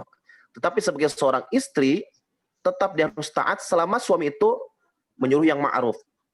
Misalkan, Neng, pangadamalkeun cai teh. Nah, dia harus taat. Nggak boleh nggak taat, ya. Kenapa? Karena ya harus dipisahkan antara kezaliman yang dilakukan oleh seseorang dengan kita yang sebagai sebagai ra'iyahnya, sebagai makmumnya, sebagai rakyatnya. Ya, kecuali kalau misalkan pemimpin itu menyuruh pada yang mungkar, maka tidak boleh kita taat. Tapi ketika dia menyuruh yang ma'ruf, meskipun dia zalim, maka tetap kita harus taat. Itu yang dilakukan oleh dulu kalau kita berbicara tentang kekuasaan kekhilafahan ya, Bani Umayyah, Abdul Malik bin Marwan, itu ada seorang penguasa namanya Hajjaj bin Yusuf Al-Thaqafi, ya. Hajjaj itu terkenal sangat zalum, ya, kata Imam Az-Zahabi. Tapi satu sisi dia zalim, tapi di sisi juga dia melakukan banyak kebaikan-kebaikan, ya. Dan itu pada masa itu taat. Makanya Ibnu Katsir yang menulis tafsir Ibnu Katsir ketika ditanya, ini gimana tentang Hajjaj bin Yusuf Al-Thaqafi? Di satu sisi dia zalim, kezalimannya sangat banyak, tapi kebaikannya juga sangat banyak. Nah, maka ya beliau mengatakan, ya kaitan dengan kezaliman hanya Allah yang mengetahuinya gitu. Tapi tidak dipungkiri dia juga banyak melakukan kebaikan-kebaikan untuk Islam gitu, untuk dakwah seperti itu. Itu jadi kita harus bisa memisahkan ya kezaliman yang dilakukan oleh si pemimpin dengan ketaatan kita kalau diperintahkan oleh pemimpin dalam konteks selama pemimpin itu memerintahkan kepada yang ma'ruf, yang baik. Tapi kalau pemimpin itu memerintahkan kepada kita yang buruk, misalkan gini, sok rakyatku, sok marabok misalkannya, itu nggak boleh ya. Tapi kalau misalkan memerintahkan kepada yang baik, maka kita turuti ya. Itu meskipun pribadi dia senantiasa melakukan kemungkaran. Allah alam bisawab. Berarti intinya kita harus taat ya, Tat ya? Selama dia menyuruh yang ma'ruf ya taat.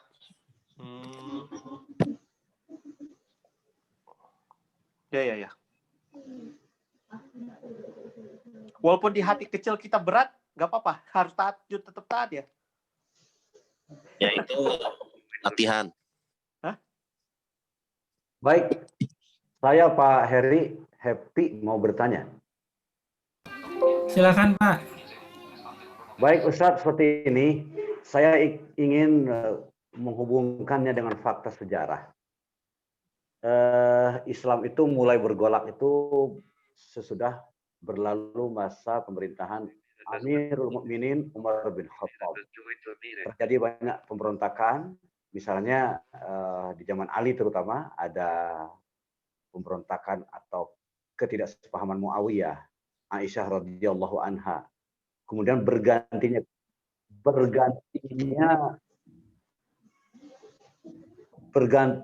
kepemimpinan misalnya dari Umayyah ke Abbasiyah dan seterusnya. Itu dilakukan seringkali dengan pemberontakan. Pasti itu kan akibat ketidakpuasan atau ketidaksenangan kepada seorang pemimpin atau kepada rezim yang berkuasa. Nah, pasti beliau-beliau itu adalah mereka yang paham terhadap hukum Islam, paham terhadap ayat Al-Quran, paham terhadap hadis-hadis Rasulullah SAW. Nah, bagaimana sebaiknya atau seharusnya kita memberikan penilaian terhadap apa yang mereka sudah kerjakan, apa yang sudah mereka lakukan di masa-masa yang lalu. Apakah jadi cerminan misalnya, atau bagaimana? Begitu Ustadz, terima kasih. Baik. Ya, makanya tadi saya sampaikan kita banyak menemukan potret ya masa lalu kaitan dengan kepemimpinan ya, potret kepemimpinan Islam atau kepemimpinan Muslimin ya, dan itu memang sudah disinggung oleh hadis Rasulullah SAW ya. Makanya kalau berbicara tentang kepemimpinan ya kata Rasul khairul qurun ya qarni gitu. Sebaik-baik kepemimpinan itu adalah kepemimpinan masaku, zamanku. Anekdotnya itu kalau setiap ada tulisan di truk itu kan enak zamanku toh. Nah, itu maksudnya itu konsepnya sebenarnya khairul qurun ya qarni gitu. Kemudian kurun generasi setelahnya. Artinya Rasulullah, sahabat, kemudian tabi'in. Meskipun tadi ya ada cacatnya gitu ya. Itulah sunatullah sebagai, jadi namanya kekuasaan itu yang memang begitu ya. Kekuasaan itu kalau tidak kuat ya seperti itu ya kekuasaan itu. Saya ambil contoh begini ya, sebagai potret tadi cerminan kalau tadi kata Ustaz Happy itu. Kepemimpinan Umar itu bisa berhasil karena dua, pemimpinnya tegas, adil, rakyatnya juga rakyatnya baik gitu, soleh gitu, sehingga satu frekuensi, satu visi, satu misi, sehingga kepemimpinan Umar itu nyaris sempurna ya. Bahkan dalam sebuah syair itu kan diabadikan ya, ketika Umar itu sedang tidur di bawah pohon, kemudian ada utusan Persia ya, ingin melihat mana sih pemimpin umat Islam yang bisa menaklukkan Persia. Ternyata ditunjukkan sedang tidur di bawah pohon tanpa pengawalan. Dia kaget gitu ya. Kenapa dia kaget? Karena di Persia itu sendiri, kerajaan Persia Itu yang namanya raja itu pasti punya tentara yang ibaratnya itu ada ring 1, ring 2, ring 3 gitu ya. Ada lapis pengamanan gitu ya. Supaya tidak boleh ada siapapun musuh ataupun orang jahat yang bisa mencelakakan raja. Jadi bikin ekstra ketat pengamanan gitu. Kalau di kita itu ada istilah ring 1, ring 2, ring 3 gitu, berlapis-lapis. Tapi ketika dia melihat Umar, dia kaget, ini benar pemimpin Islam yang menguasai daerah-daerah ya. Kok bisa tidur pulas, nyaman di bawah pohon gitu, tanpa pengawalan gitu. Nah, ternyata hasilnya apa? Dia bisa tidur senikmat itu tanpa pengawalan. Kenapa? Karena dia berlaku adil gitu. Jadi berlaku adil dan rakyatnya juga orang-orang soleh gitu. Itu Umar gitu. Nah, ketika Islam sudah meluas, ya Islam bukan hanya didominasi oleh para sahabat, karena para sahabat sudah mulai ada yang merantau ya, ada yang berguguran, wafat, sehingga Islam sudah mulai meluas, banyak orang-orang yang baru masuk Islam gitu, yang tidak mengerti sejarah dan ada unsur eksternal ya, ada musuh gitu ya, sehingga mulailah bibit-bibit kehancuran tuh ya. Itu sunatullah gitu. Nah, itu sebagai cerminan. Jadi sebagai cerminan betapa kekuasaan itu pada dasarnya tadi gitu. Orang soleh sekalipun kalau dia tidak bisa meletakkan kekuasaan pada tempatnya, dia bisa terjerumus gitu. Jadi orang soleh sesoleh apapun, kalau berbicara tentang kekuasaan, kalau tidak bisa menempatkan kekuasaan itu pada tempatnya, maka dia akan terjerumus. Makanya pentingnya orang-orang di sekelilingnya ya. Kalau orang-orang di sekelilingnya itu orang-orang yang manipulatif, orang-orang yang tidak jujur, orang yang mencari keuntungan, ya, maka udah kekuasaan akan hancur gitu. Tapi kalau misalkan di sekelilingnya orang-orang yang baik, yang capable, yang bisa membackup kelemahan pemimpinnya, maka insya Allah gitu. Tentu tadi rakyatnya juga kudu soleh gitu. Nah, beda tadi jadi kepemimpinan Umar, kepemimpinan Ali gitu. Kalau kepemimpinan Ali kan rakyatnya sudah ada sebagian yang bandel gitu, yang susah diatur gitu. Makanya tadi saya sampaikan ada sebuah cerita anekdot gitu. Kenapa sih kalau waktu kepemimpinan Umar aman, tenang, tentram, damai, sementara kepemimpinan engkau banyak ini? Ya wajar, kalau Umar kan rakyatnya seperti saya. Tapi kalau saya rakyatnya seperti kamu, seperti itu. Jadi artinya ya kama takun walla alaikum kan seperti itu. Rakyat mah pemimpin mah kumah rakyat kan seperti itu ya. Nah, jadi kalau misalkan sekarang kita pada masanya ketemu dengan pemimpin zalim, ya dini aja sekarang mah bukan disyukur ya, dinikmati aja. Tetap kita berdoa ya. Ya mudah-mudahan Allah berikan hidayah seperti itu. Karena memang hal-hal begini itu bukan sesuatu yang baru gitu. Dan itu kita akan menemukan di dalam Al-Qur'an ya. Termasuk juga sejarah-sejarah gitu. Jadi bahkan kalau berbicara tentang kekhilafan kalau kekhilafan yang murni itu ya Khulafaur Rasyidin. Tapi kekhilafan Umayyah, kekhilafan Abbasiyah itu di samping banyak kebaikan, tapi juga ya berbicara kekuasaan juga ada hal-hal yang celaknya lah, ada aibnya gitu seperti itu. Seperti misalkan antum tahu sejarah tentang Khalifah Abbasiyah Al-Ma'mun ya. Al-Ma'mun itu terindikasi Mu'tazilah gitu ya. Pemahaman manhajnya. Dia banyak menghukum orang-orang yang tidak sependapat dengan dia, termasuk Ahmad bin Hambal ya. Jadi Imam Ahmad bin Hambal kan dihukum, dipenjara, disiksa pada masa kepemerintahannya. Tapi ulama Ahmad bin Hambal nggak pernah melakukan pemberontakan atau bugot gitu seperti itu, karena masih di bawah Islam. Kenapa? Karena di samping secara pribadi Khalifah Al-Ma'mun ini memberangus orang-orang yang tidak sependapat dengan dia, tapi di sisi lain juga dia melakukan kebaikan-kebaikan. dia bikin namanya itu Baitul Hikmah. Baitul Hikmah itu perpustakaan besar, menghimpun berbagai disiplin ilmu ya. Sehingga dari sana kan makanya disebut dengan masa kekhalifahan Abbasiyah itu sebagai Asrud Dhahabi, masa keemasan. Karena semua peradaban ketika itu luar biasa. Masa peradaban Islam yang sangat gemilang, yang ketika itu non Muslim atau Eropa sedang kegelapan ya. Makanya istilah Renaissance ya. Jadi masa kegelapan Eropa. Keilmuan itu semuanya dikuasai oleh Islam gitu. Maka kita mengenal ya tokoh-tokoh ilmuwan Islam itu luar biasa. Jadi memang unik gitu ya. Ada sisi negatifnya itu mereka itu akan memberangus siapa saja yang mencoba untuk mengkritisinya atau ya kalau misalkan ada orang yang tidak sependapat mereka berangus. Tapi sisi lain mereka melakukan amal-amal yang luar biasa yang kita rasakan saat ini gitu ya, bahkan oleh dunia ya, oleh dunia baik itu sains ya, astronomi dan sebagainya. Itu kan dulu ada di bawah kepemimpinan Khalifah Ma'mun ya, dengan Baitul Hikmahnya yang luar biasa.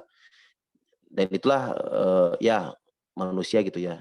Tapi kalau kita berbicara ideal, ya memang generasi Rasulullah dan Khulafaur Rasyidin gitu ya, terutama Abu Bakar dan Umar, yang itu keislamannya masih kuat gitu.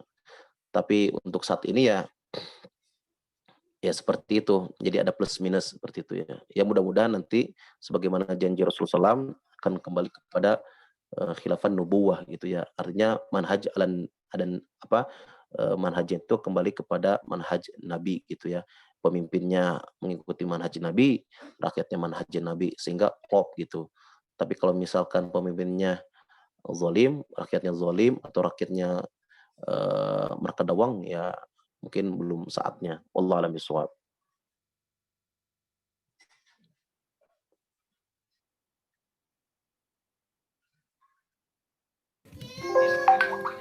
Baik, alhamdulillah, syukur Ustaz. Baik, rekan-rekan masih ada waktu, jemaah semuanya. Pertanyaan lagi barangkali ya. Masih ada waktu, silakan. Di chat masih belum ada, silakan langsung open mic saja. Karena di sini juga ada beberapa jamaah yang non tunanetra, boleh bertanya juga.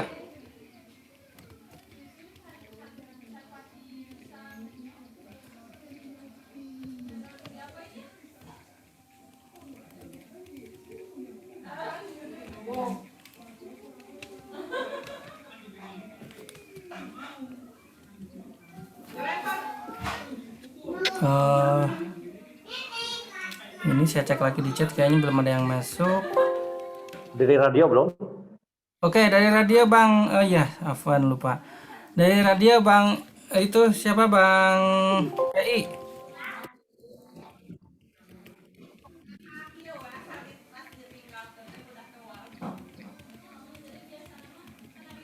Oh, radio live Pak. Radio live tadi ada.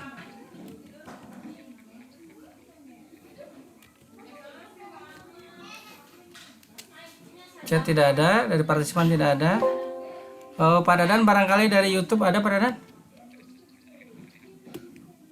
Dari YouTube 0 penontonnya. Oh, udah di-share padahal tadi ya.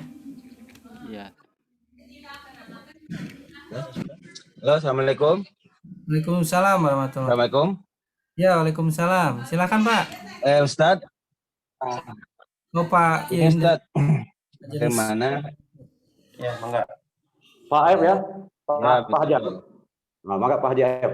Alhamdulillah. Assalamualaikum Ustadz. Waalaikumsalam. Ini Ustadz, kan kita sebagai warga negara ya, apabila di dalam pemerintahan yang dolim, kemudian sebagai warga negara, apakah perlu tunduk seperti membayar jizyah? Kalau kita kan jizyah itu kan biasanya diperuntukkan untuk non muslim. waktu pemerintahan, hak kekhalifahan dan sebagainya. Nah, sekarang kan pajak itu bukan saja untuk non-muslim.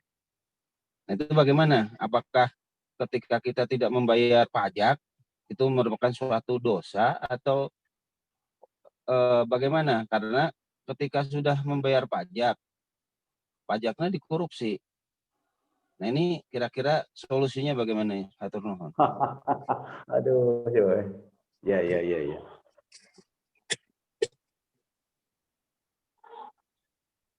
Baik. Ya kalau semuanya berpikir seperti Ustadz Aep juga bahaya ya. Bisa chaos negara. Kenapa? Karena hampir berapa persen? Ya 90% itu penerimaan negara itu dari pajak. Jadi kalau misalkan semua orang berpikir seperti kita, udah selesai negara ya, bangkrut negara.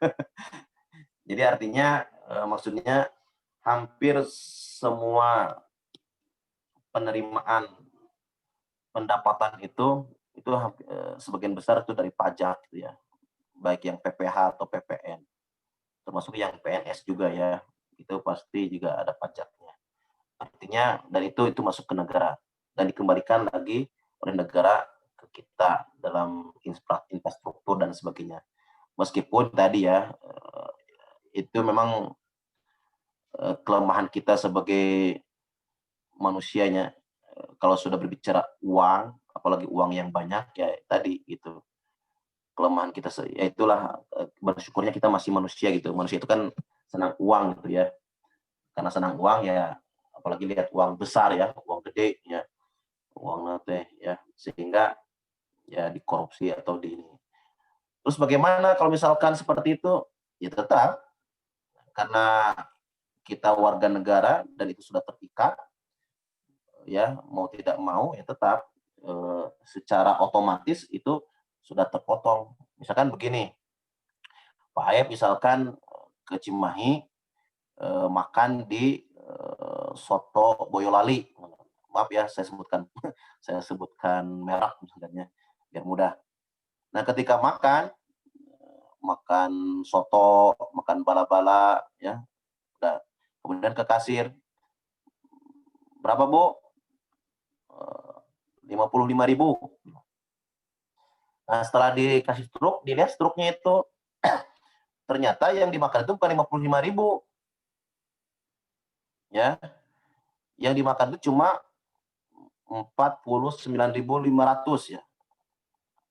Berarti kalau 10% dari 10% dari 45.000 itu berapa? 50.000 ya.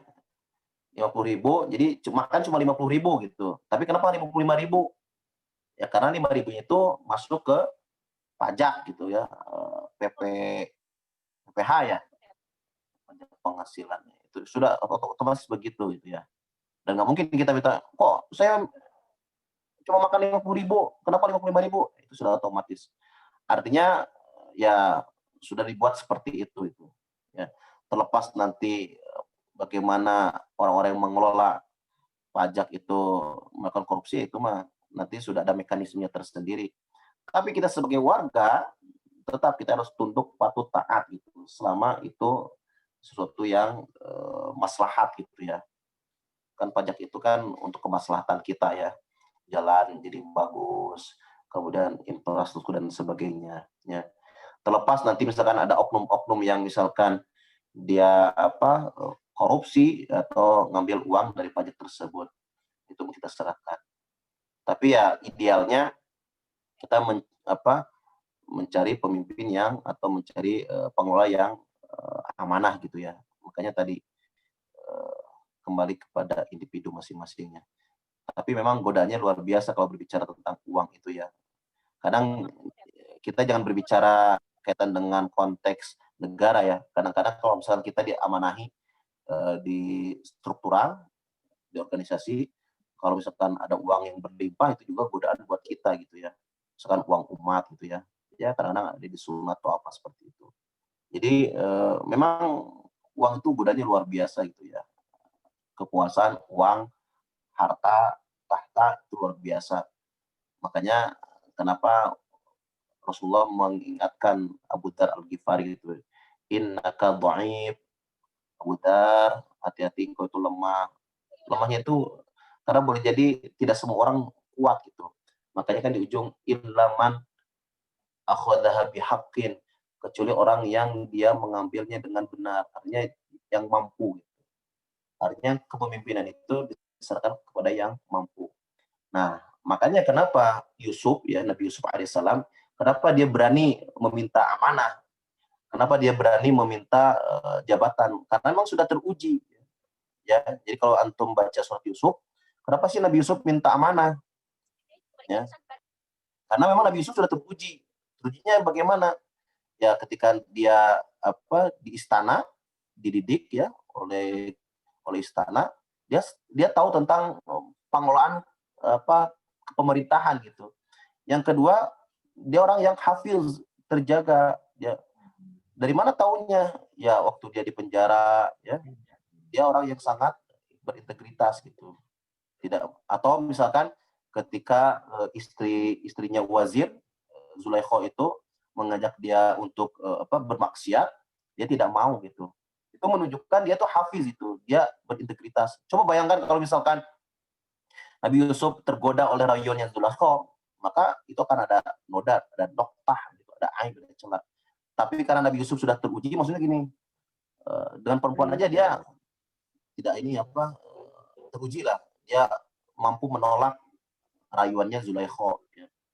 Ya kalau kita misalnya, kalau kita sebagai laki-laki biasa diajak oleh wanita cantik, punya status sosial, artinya orangnya berada kaya, mungkin boleh jadi kita akan masuk. Jangan kan bukan perempuannya yang ngajak, boleh jadi kita yang mengajaknya kan, seperti itu. Iya, benar. Tapi Nabi Yusuf alaihissalam itu diajak ya oleh seorang wanita terhormat yang untuk melakukan maksiat, tapi Nabi Yusuf tidak mau. Nah, itu artinya Nabi Yusuf itu sudah teruji gitu, hafiz gitu. Makanya dia berani meminta jabatan itu. Jadi konteksnya itu bukan pada jabatannya, tapi siapa yang berhak itu. Kalau kita lemah ya jangan, tapi kalau kita kuat ya monggo gitu. Kan tidak semua orang gitu ya. Seperti itu. Jadi kembali lagi, ya tetap bayar saja pajak. Perkara misalkan pajaknya itu dicoceng atau dikorup, ya itu mah urusannya dengan Allah. Toh nanti ada mekanismenya ya, masuk penjara atau apa. Tapi tetap kita sebagai warga, tetap kita harus berpartisipasi gitu. Ya, seperti itu. Termasuk juga misalkan dalam konteks vaksin ya. Kata pemerintah, ikut vaksin, ya ikuti aja gitu ya. Ya, seperti itu. Wallahu a'lam bishawab. Baik, alhamdulillah. Masih ada lagi? Silakan open mic. Di chat juga belum ada.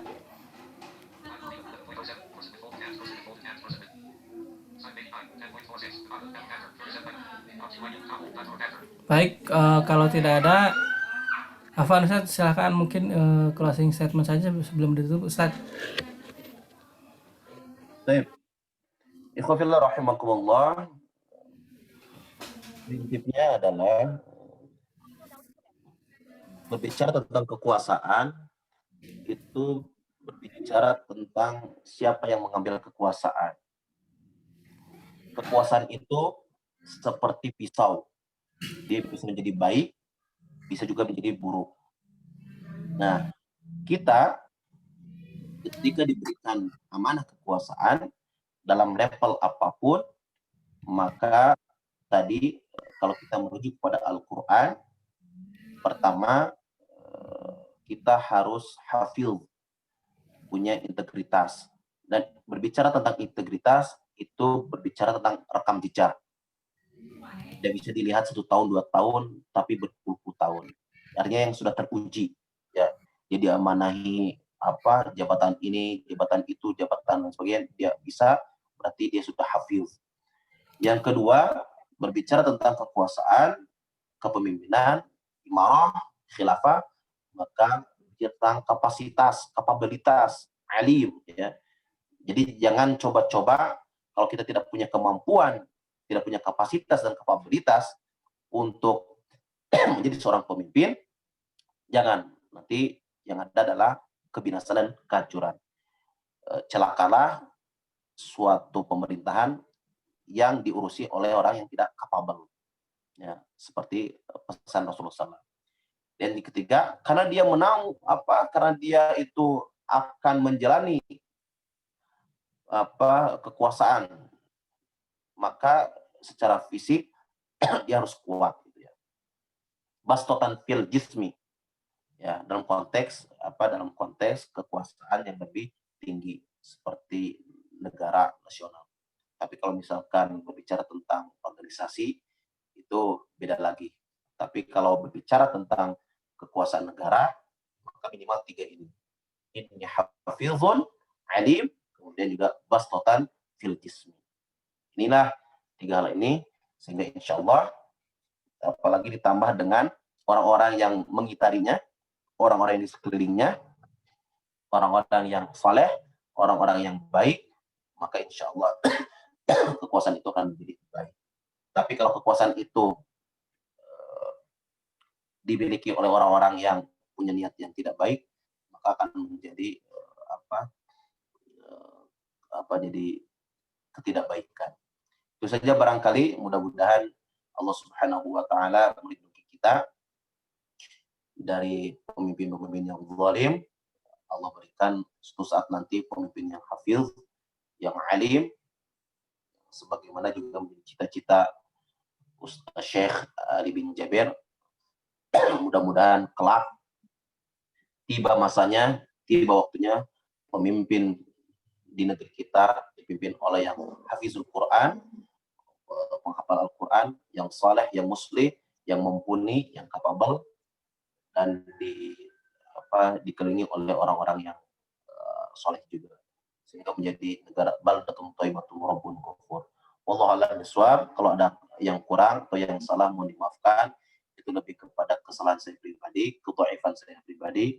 Kebenaran mutlak milik Allah Subhanahu wa taala. Akhul kalam. Assalamualaikum warahmatullahi wabarakatuh. Waalaikumsalam warahmatullahi wabarakatuh.